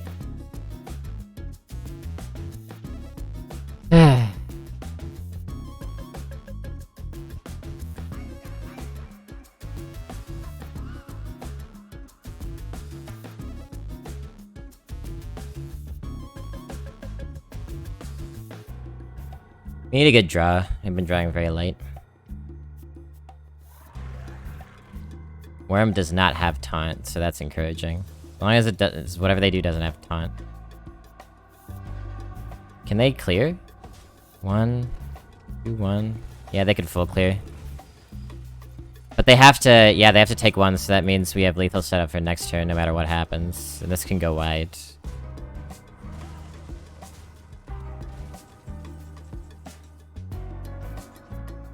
So this should be it. I could always get a taunt top deck. No more healing. Game's over if not for that soul shard. That fragment. Let's keep that in mind.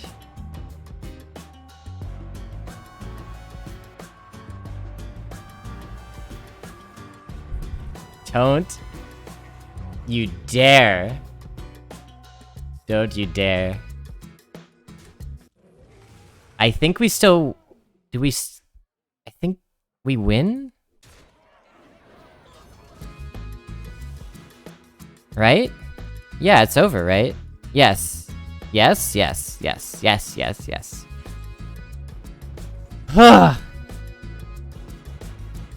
It wouldn't have been over if Bloodguard didn't do its thing.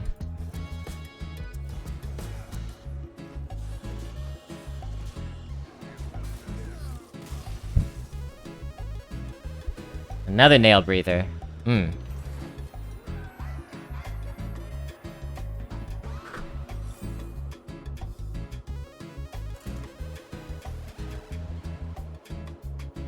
Thank you.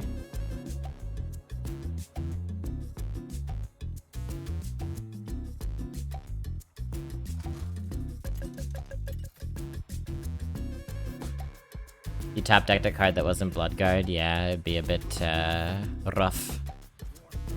One off again. Yeah. Goodbye, goodbye, goodbye.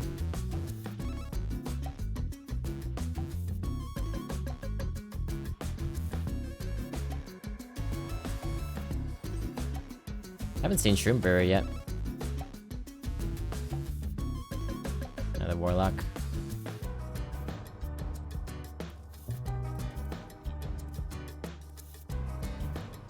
Hello. Oh, wow. That's a big start for you. Eskimofo's big start.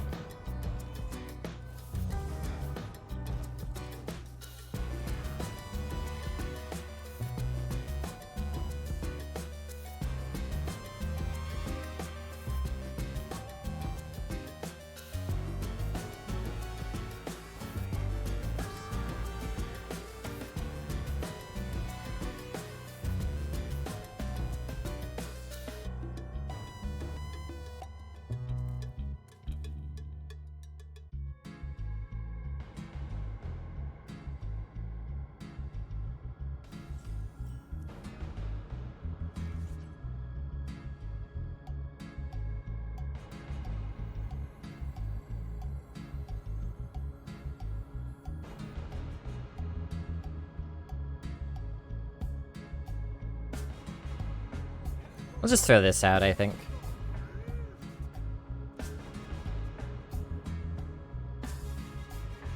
Now. We don't need the coin, so we'll hold off.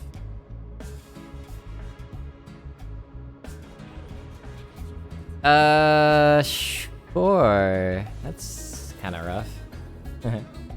Damn. Wow, what a punish. What a punish.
Something like this, maybe?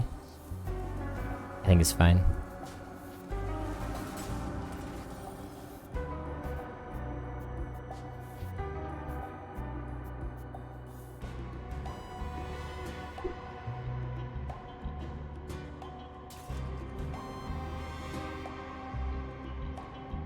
Kind of a bit scary for them to be choosing their cards this whole time. Not a good card in general, but still I prefer they didn't have that equipped. They're running low on cards. It won't matter if they can keep up with the pressure, they'll be able to tap a lot. Would have loved to have put more damage in early. They came out swinging though. That beaming sidekick play was a good one.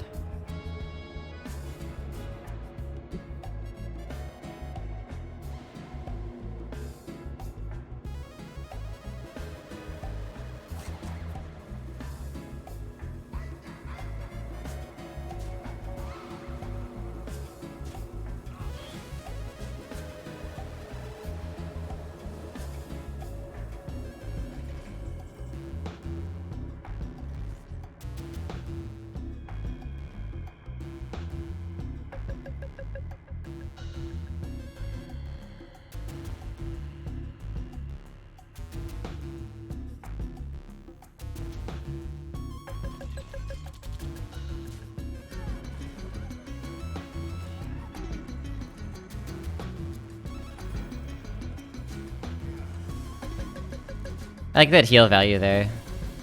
Quite nice.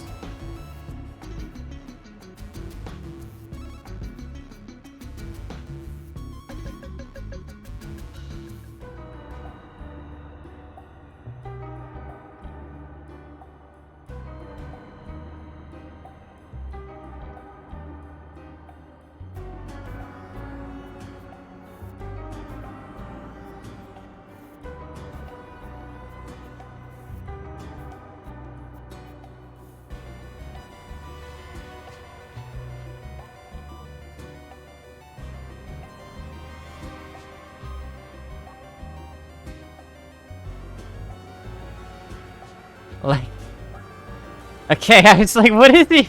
What is this? What is Harthy Watcher talking about? How long have I had my lightning? You mean my joie de vivre? I'm so tired of this card. Well, good, they made it go away, so that therefore I'm happy. I put this ring light up a couple of months ago, I think.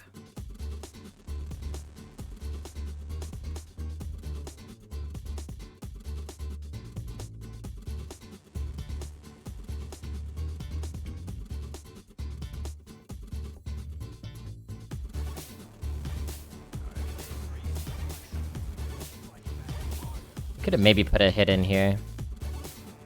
Hard to say.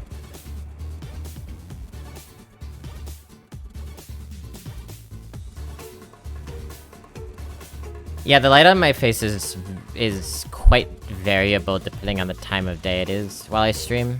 So I decided I better put up a ring light to make it at least a little bit more consistently visible. They pulled our trick. We can Mage Hunter. What can we do?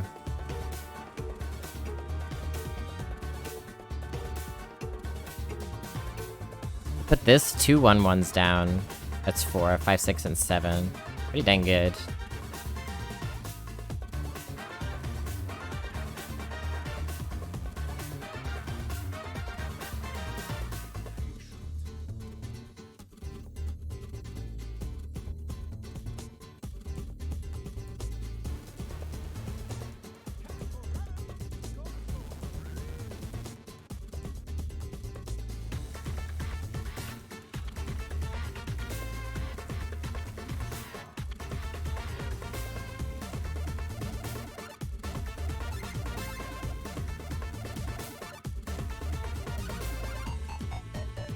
I think I messed up.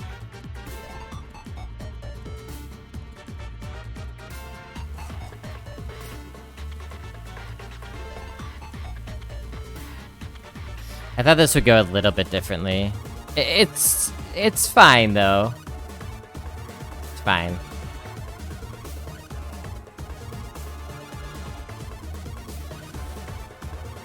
It really is fine if they don't have an AoE. They do have AoE. So I thought I would be able to... I thought I would be able to kill the Shroom Brewer, which I could have if I'd done a Mage Hunter play, but... For some reason I thought I had enough to get through this and then also kill the Shroom Brewer, which I didn't. So the order is just awkward, because you want to go face before this because of these, but also you would rather a 2-1 go into that. It's just awkward.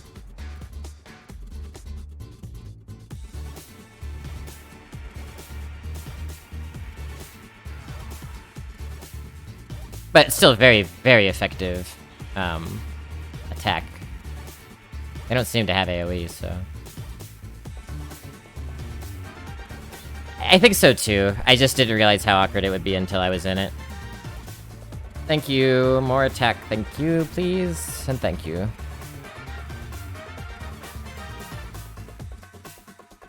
We're 7 and 1. 3, 1, 3.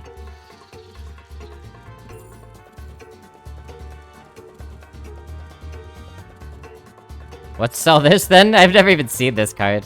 I guess since I did my review. Sure, I mean we could try it. Would it be better to take one of these though? Rush is rush. Rush is good. Let's try it.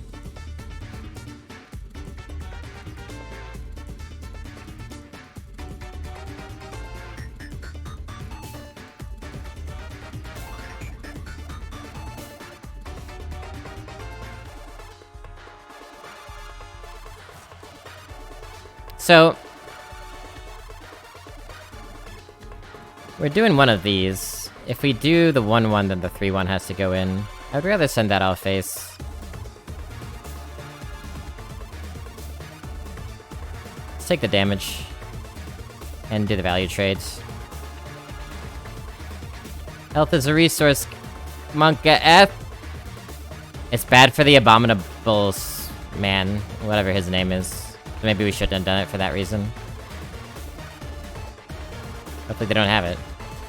Phil had a good point about Sphere one game. He was like, you can tell how lucky your opponent's draws are by the durability on their Sphere. This guy only used it once this entire game. Yeah, it definitely gives you just a teensy-weensy bit of information. Just don't be the 5 cost thing. Oh, I know it's gonna... Oh, thank goodness it's not. Whew! Their turn was impotent. 4, 7, 10, 11, 12, 13. This certainly seems nice, huh?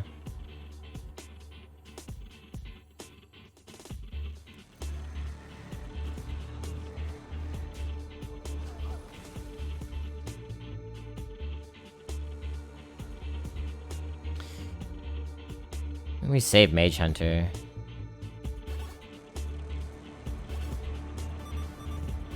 Which of these is... It's better to kill this one, I think, so we go like this and this. And then just put this out. Or we could decide what our draw is, that might be more important. I want the damage.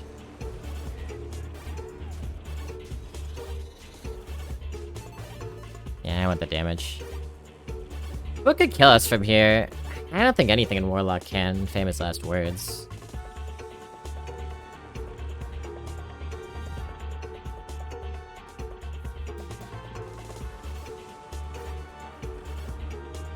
There's stuff that can stabilize, but I don't know that anything can kill us from here.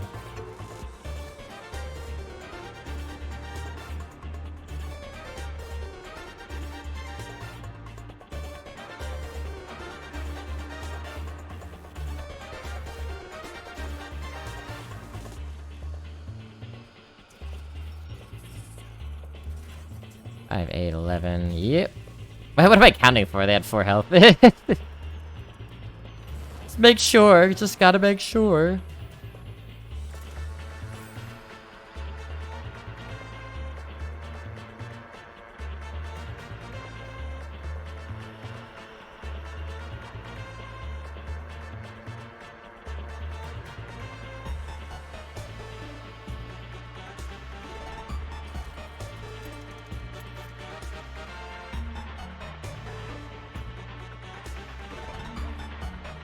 My favorite actor, Nicholas Clegg.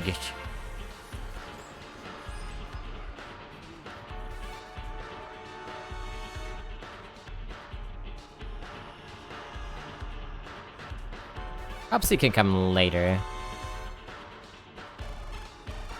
Yeah, that's pretty nice.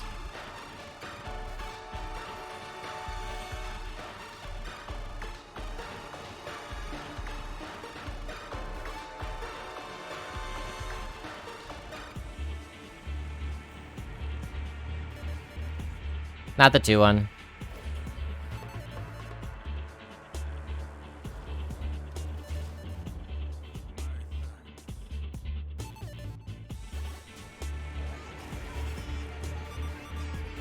Man, we would be so well equipped to kill that if we had this different card. Okay,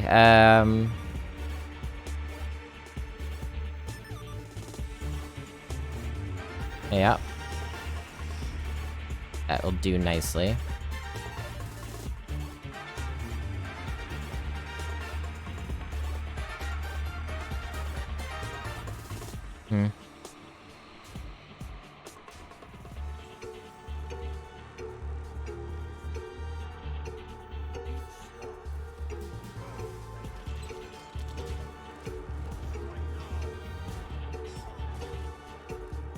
I wonder what they kill.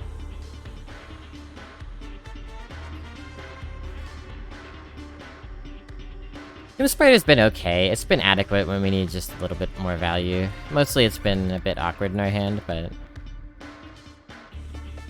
kind of a filler pick.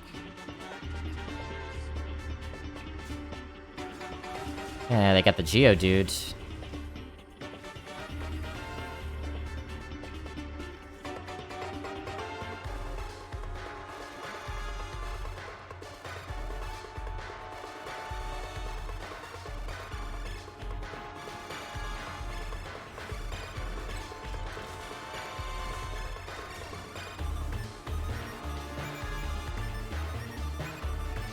Your Power Panthara Commander's play. Hey, big buddy. Oh, he hungry for dinner. I might have to take a break to feed the cats soon, chat.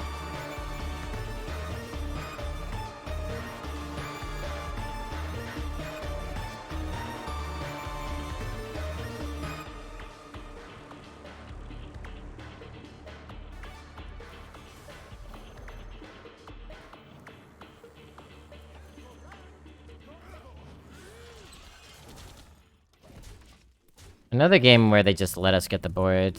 Although, against Priest, I'm much more nervous about that.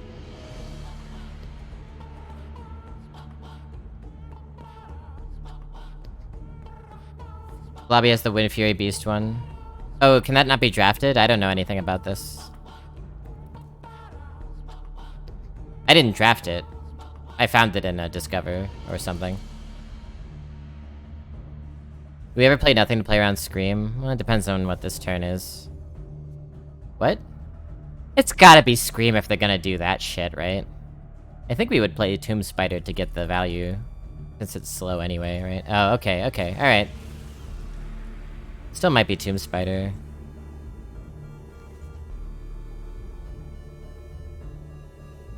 Could even be Shroom Brewer? Let's get the value.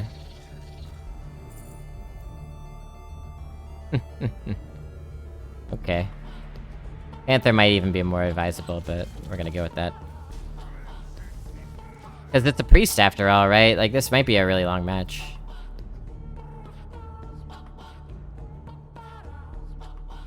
Yeah, I didn't even know. I didn't even think that it might be something that you couldn't draft, so I wasn't sure what you were talking about.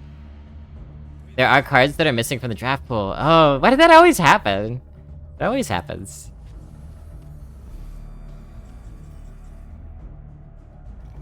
Hello, Poisano. It could be bait. It could be trying to bait out a better Scream. So what do we do about that? We could just heal and, yeah, face.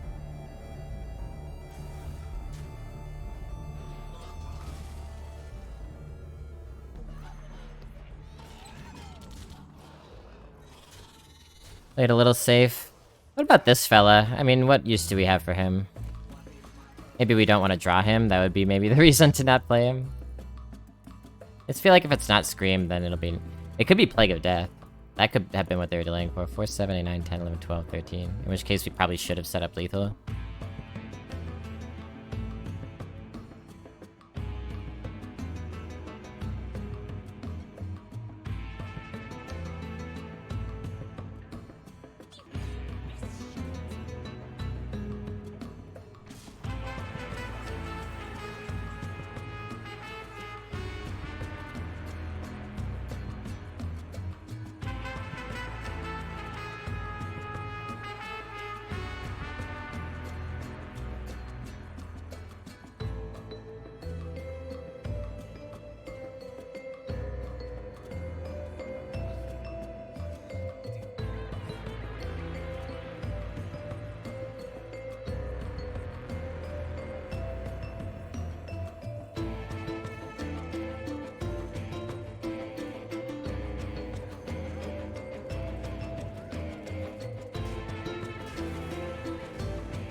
We don't have to be that conservative with our resources, because, you know, remember Octosari? We're always gonna end up with a lot of cards in our hand.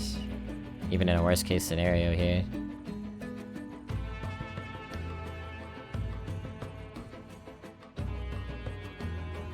Yeah, I haven't even heard about this, surprisingly. Not like I've been on the Reddit or anything, though.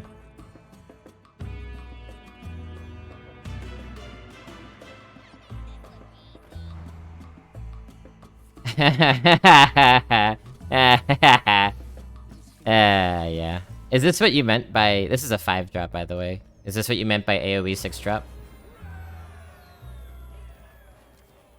Well, they might have drawn really poorly. It happens with priests sometimes. We also brought a lot more pressure than they probably used to. The AoE 6-drop. Oh, do you mean the one that when it dies, it does the damage? Otherwise, I'm not sure which one. That's one, yeah. Gotcha. As far as I know, they still haven't fixed that, that one legendary Flight Master. Diplodocus. Huh.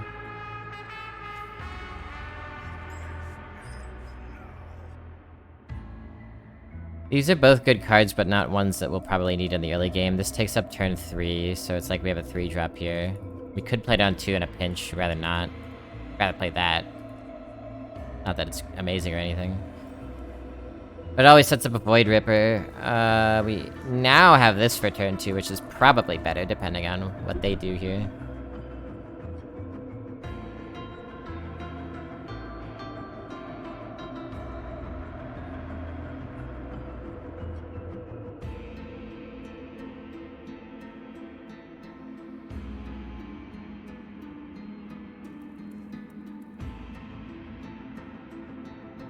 Yeah, probably after this game I have to take a break for the kitty cats. Oh. Well then I guess Framebot makes a whole lot of sense, you see? What a great counter to Watcher, but not to this. Framebot doing a work. Work.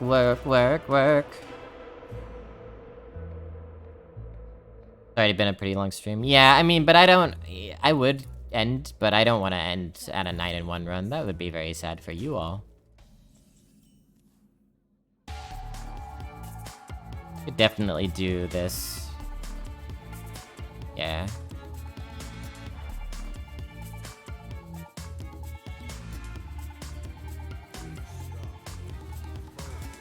And then they're gonna send this into the 2-2, probably?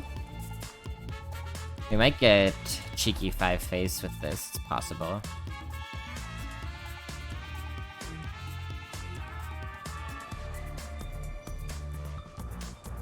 Eight hours is the uptime.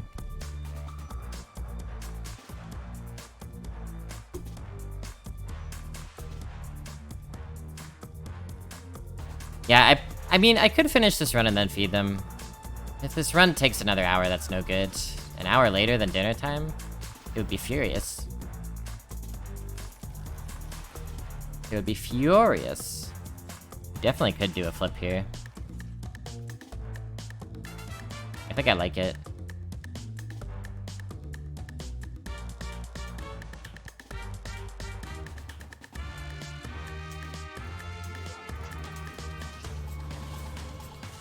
Framebot ahoy!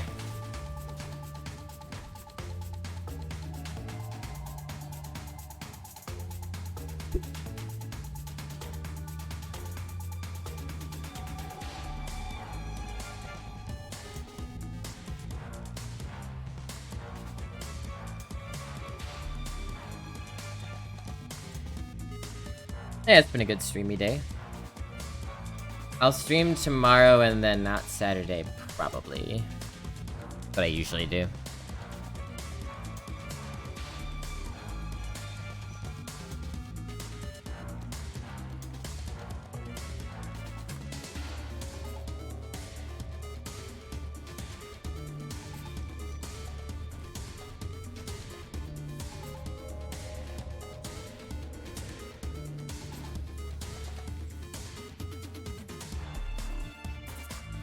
This is kind of interesting. It's the Bloodguard for sure. We can maybe do a little trick. Try to get the attack buff off. Okay, that's fine. I'll stream whenever I feel like. True.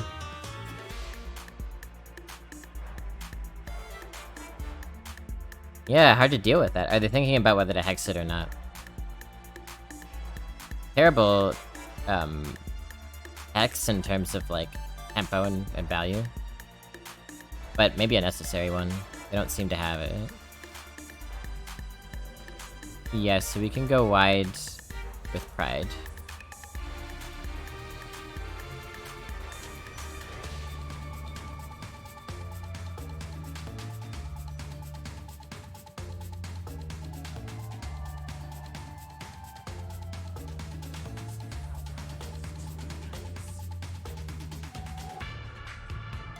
We want this so we can get a Mage Scribe off and oh, I can actually do Mage Scribe next turn with this.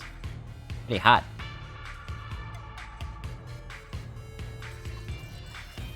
So then we take care of this minion.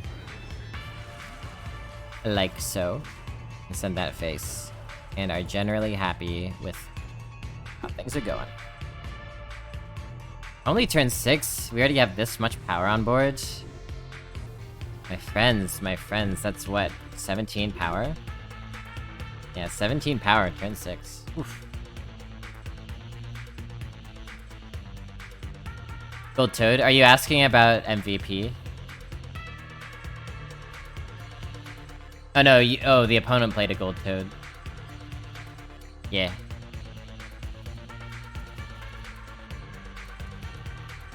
Ace Hunter Korean is ridiculous. Yeah, that's one of those old busted cards that you're like, oh, I can live with it now, but... yeah, I think Korean is still so strong. I like Korean a lot, that's another favorite of mine. Yeah, you want to pop that one, for sure. Ooh.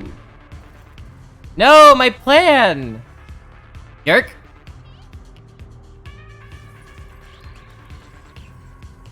My plan! That's so rude.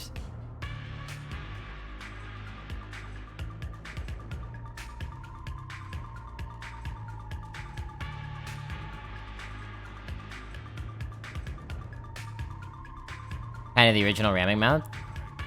Yeah, kind of. Kind of. Just made scribe anyways. Yeah, I think you're right. And probably we want to send this damage face rather than get the buff. Well, but then... Actually, this might be smart. Because it protects the 5-2. Due to that freeze.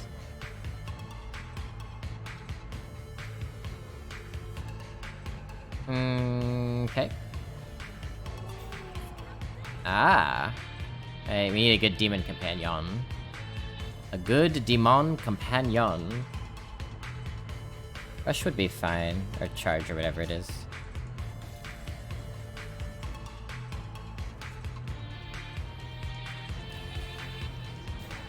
Yeah, probably the worst one for this situation, actually. Ooh, we get another chance, though. Okay.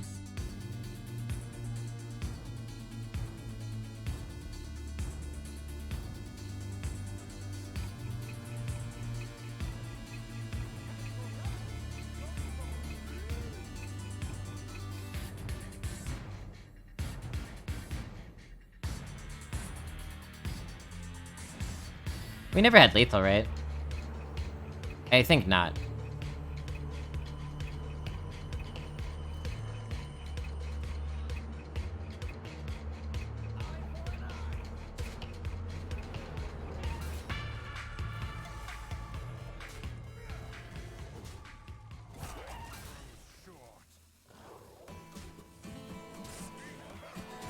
Wait, did we have lethal there?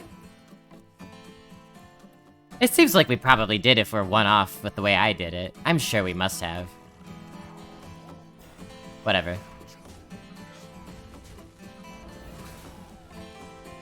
Wait, but this is rude.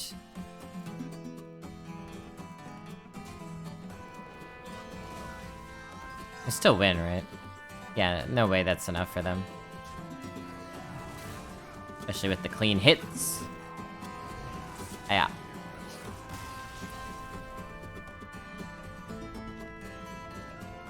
Feels good. Yeah, I gotta, if I lose this game, I'll feed the cats, okay? Because it might go 2 more, but yeah. They can wait another 20 minutes if need be. They're actually closer than I thought. So, we might be able to end before I have to feed the cats. They'll be alright. Or Simon. It's really Bishop who's the anxious one about it. Simon's chilled out about dinner.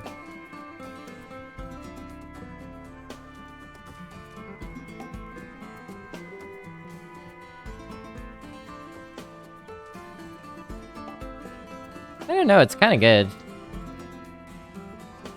We could've kept the flinger too, but I'd rather get something a little bigger. You hate to break the momentum? Yeah. And I don't want to make you folks wait.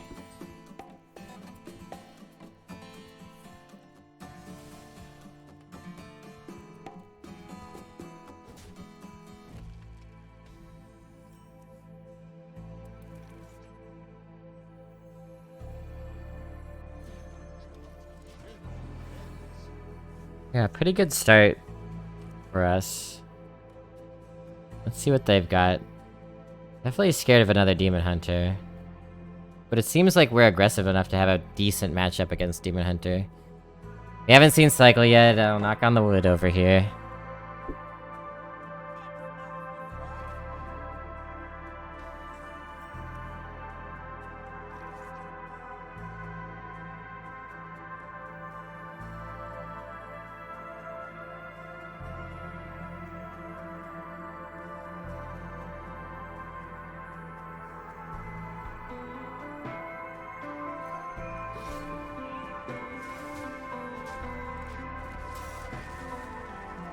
You've only used it twice. Is it because you just haven't drawn it, or is it because you're winning anyway and you're saving it for a worst case scenario?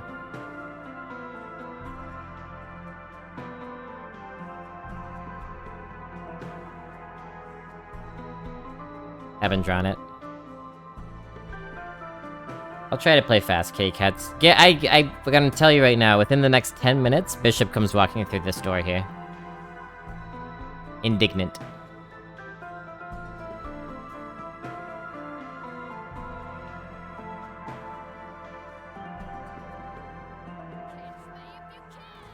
Hmm.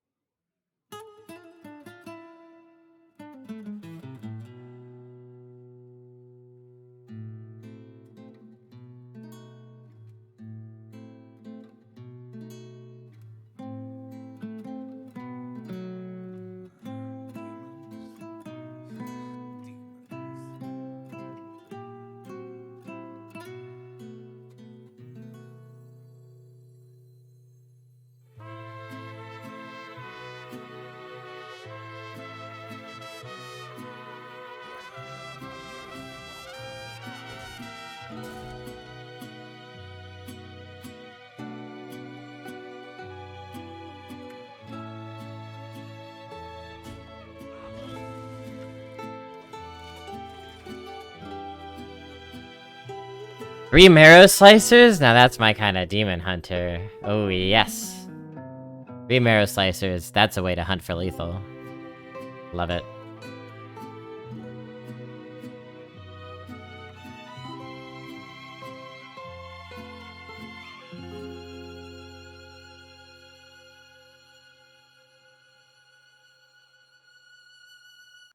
Oh god.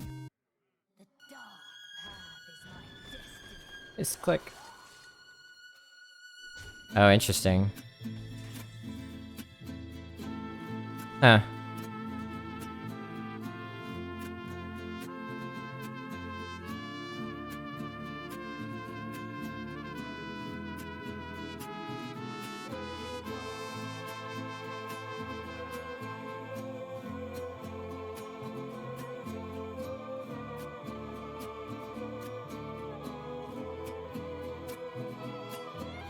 Okay.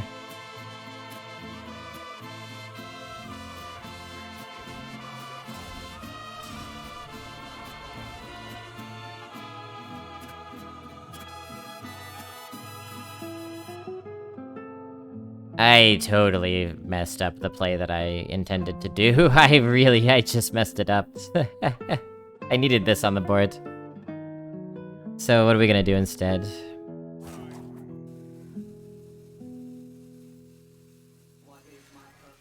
We'll do a worse play. Yikes. That's not a 10-1 mistake to make. It's not much worse, but it's still worse.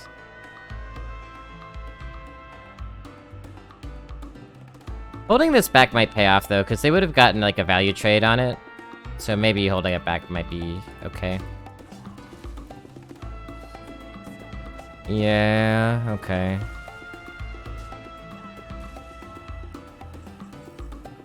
Oh, baby.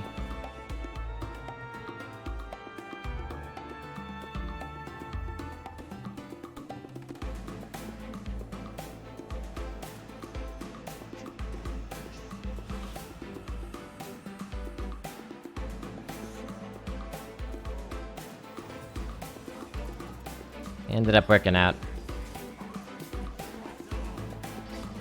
But, like, small consolation, because they got a lot more cards than us. Raimbot's done work. It has.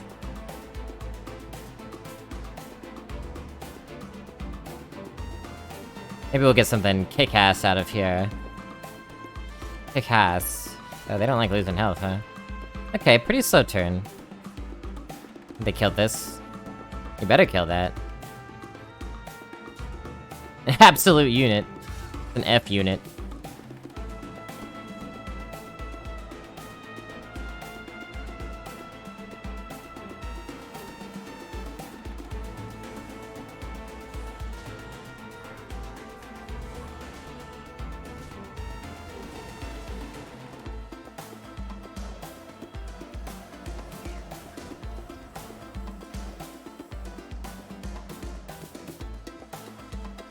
Makes it hard for them to deal with this, that they have this equipped. They'll probably send it into here. Hopefully they don't have like a ram or something. They're barely ahead on the board, really. 6 damage. It's turn 7. It's probably not Cycle if they're gonna point like that.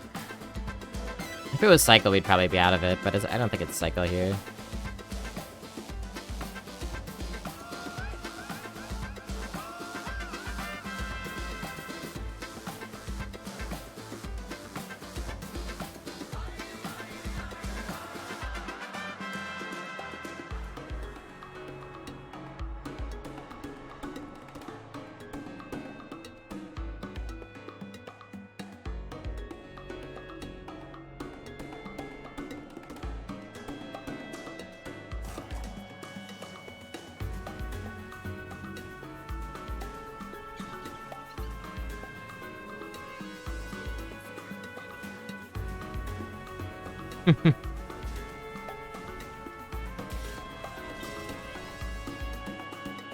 Healing's always nice. Shroom Brewer. Okay.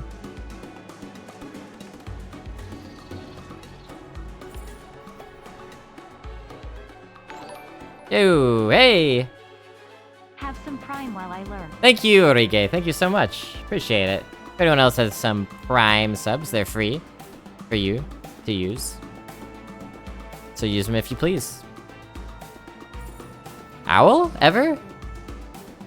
Basilisk is definitely worth considering, but it's Demon Hunter, right? Just take the owl. How are they gonna deal with that?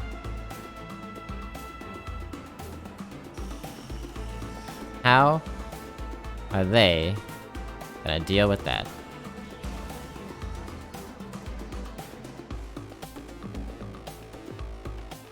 Somehow. Owl, are they? I like the Framebot and Warlock. When I whiff on studies, I could eat it with my Void Terror. Yeah, there's definitely a lot of application for it. Void Terror with that, it's amazing.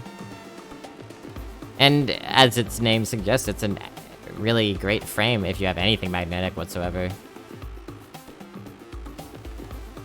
It's a real F unit. They're going face. I did not expect them to go face.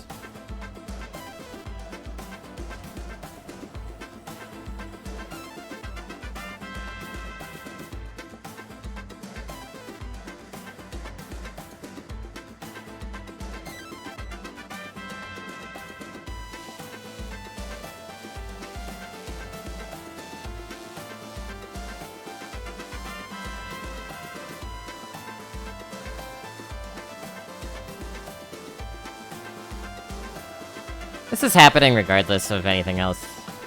So now we could think. This goes in here. We do this, and that, maybe? Or this in here, hero power, that in there, that face.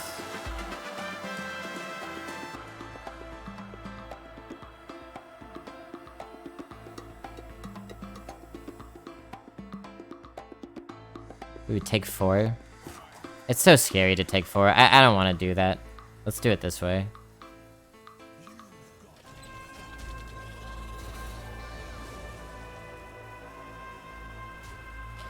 I guess maybe you... Yeah, that's not tagged, so you kill the mech for sure in case of magnetic or whatever. Yep. Woo-wee! Getting down to the wire. Down to the wire. We're gonna take this higher and higher. Alright, end this soon, opponent, so I can feed my cats. Oh, is this cycle then? No.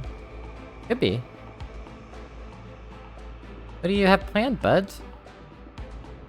It's not... What is this? Oh, Illidari?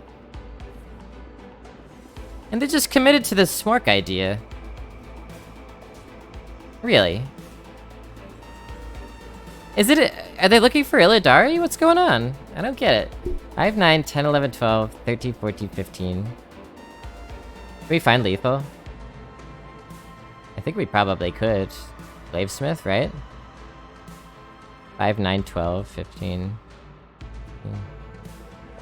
We could find it. Chaos Strike.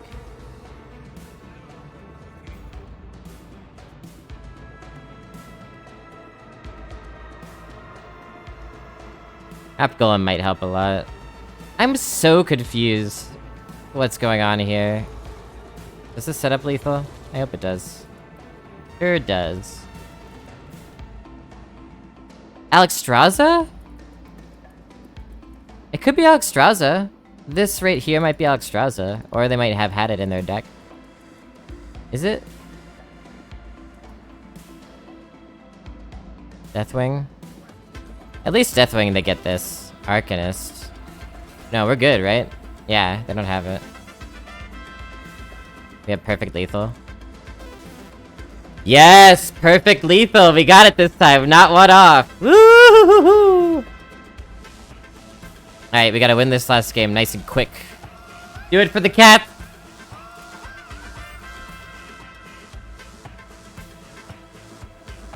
Go, Blobby, go! Thank you! We can do this. First 12 of the meta? Perhaps? We spiritually had a 12 with Priest. We missed lethal in the last game. But we can get it here. Thank you, Pavo. I could queue into you and you could lose quick. That's a generous offer, but if I lose quick, I would have to play another game. So it would take longer.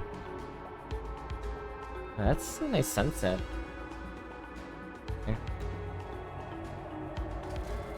Lose quick twice.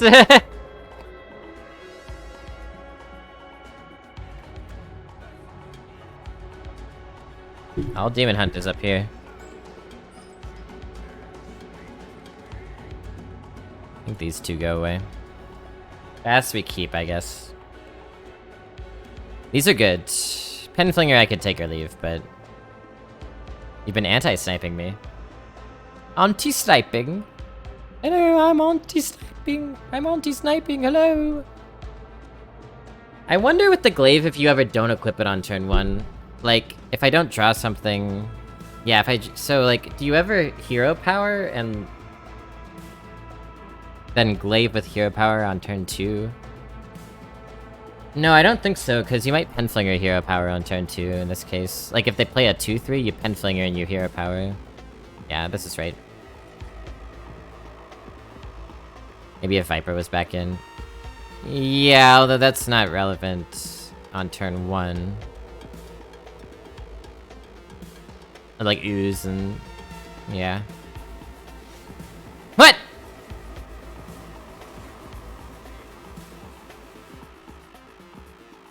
This is so funny. That's a good top deck though. Because they didn't play anything for us to Penfling. I'm glad we got that. They could just remove it, but it's still a good start for us. And if they have a 2-drop or a 3-drop, they're not gonna want a hero power. You might just kill a 1-1. If they have a 3-drop, they're not gonna want a hero power. If they have a 2, they might still coin it, yeah. Coining a 2.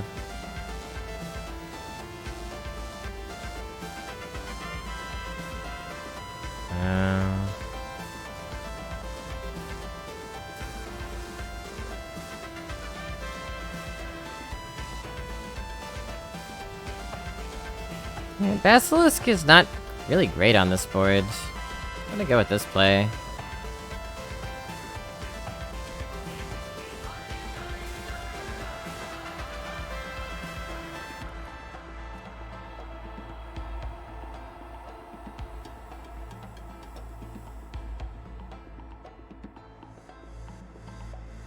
They have more cards than us, but they were always gonna have more cards than us for what we're trying to do. We need... What do we need? Sneaky Scout, that's fine. That's fine too.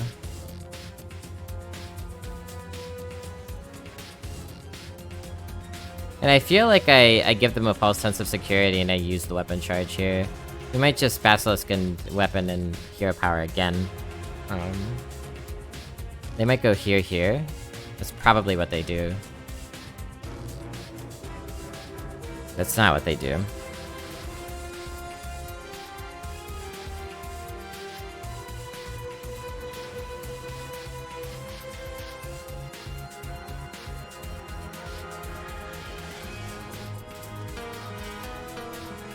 Oh, do they have Bunker Sergeant?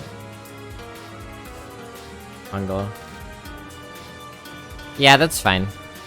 We'll just do what we said. Ooh, does that change anything?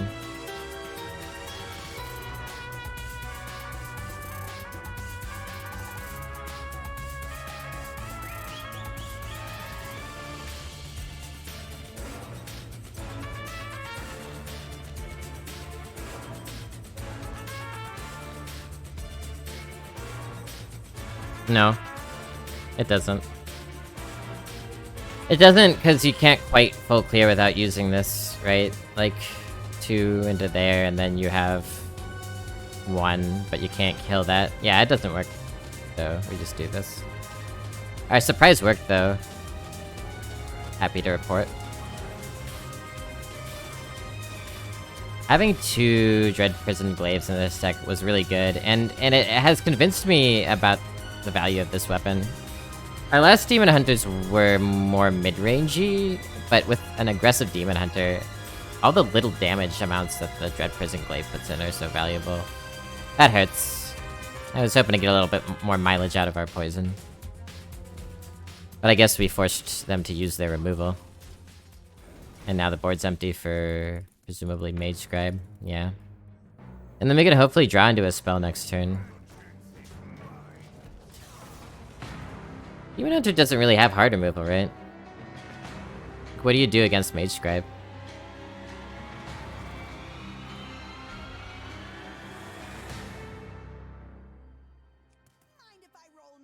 Well, that's one thing to do, but we have the perfect answer for it, so big whoop! Big whoop is what I say. Gnarg not helpful. So, 3, 4, 5, 6. Now that is helpful. Huzzah!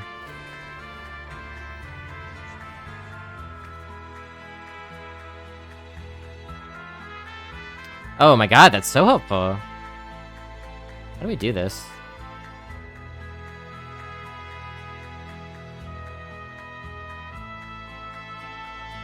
Might actually... I'm gonna go ahead and do this.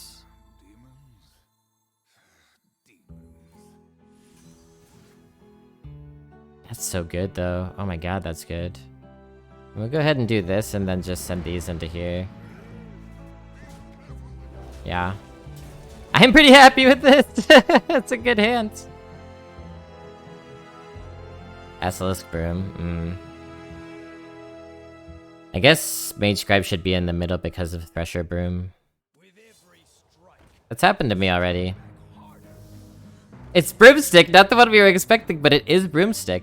So kudos to them for having it. The good. I think I like where we're at, though. Did we just win? 2, 4. 3, 4, 5, 6, 7, 8. 3, 4, 5, 6, 7, 8. 6, 8, 10. It's perfect lethal, right? Let me count one more time. I want to get this right. 3, 6, 7, 8, 9, 10. Yes. 3, 4, 5, 6, 7, 8. Yes.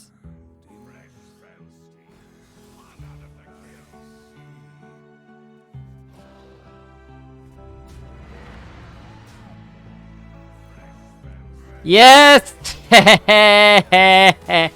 Woo! We beat the Demon Hunters! We climbed to the top. Feels good, man. Oh, yes. Finally got a nice demon hunter we've been waiting for. Chat, if you're new here, you haven't followed me, please give me a follow. I play Arena most days. If you're interested in learning, this would be a great way to do it. You could also check out my YouTube, where I put good runs like this one. Interesting runs. This one will be going on my YouTube at some point in the next couple days. So at the end of every 12-win run, he can be taught, yeah. We pick an MVP, so let's figure out what our MVP is.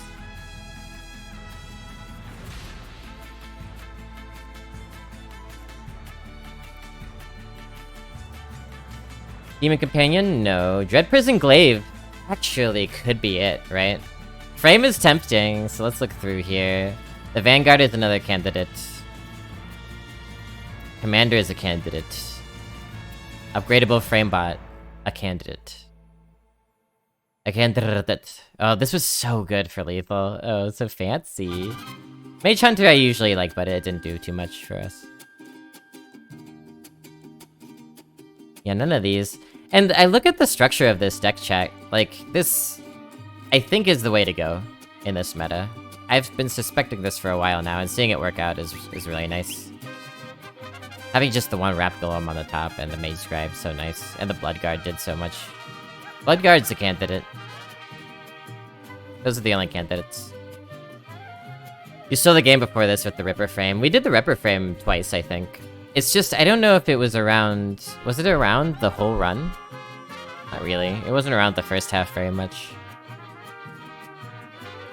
What else would I give it to? It's the Glaive though, right? Like... He did so much with these Glaives. And it's so much little chip damage that was totally necessary. And it was like every game. Yeah, and I agree about the Ram. You know what? This is a special... It's our first 12 win of the meta. Here's what we're gonna do. We're gonna golden 2 cards. This looks like 4, but I mean 2. The actual MVP, which I think is Dread Prison Glaive. And the spiritual MVP, which is upgradable Framebot. Because we're proud of the little guy, you know? It's a special run, so we can be indulgent. Normally I don't pick 2, but...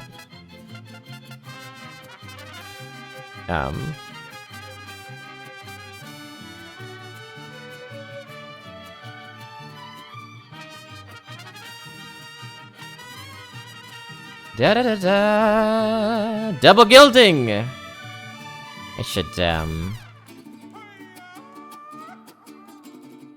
grab this as well.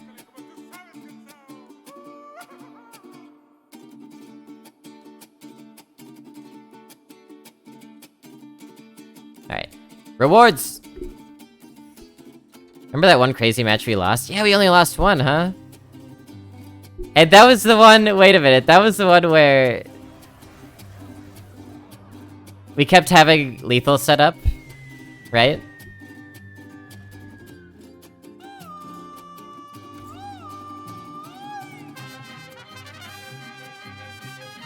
Alright, only 23 minutes late for the kitty cat's food. Not too bad. Not too bad. I'm glad we didn't have to play one more game.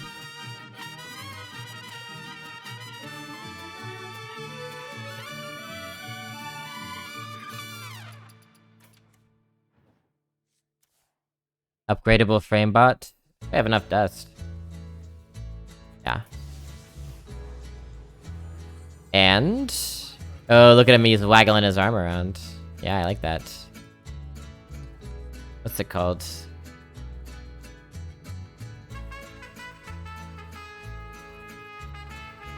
What's the dang thing called?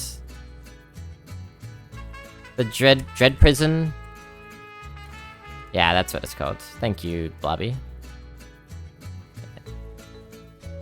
Yeah, you're welcome, Hearthy Watcher. Thanks for hanging out, everybody.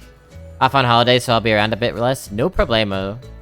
I'll do my own little command updates. I promise I'll be good about it. I'll make you proud.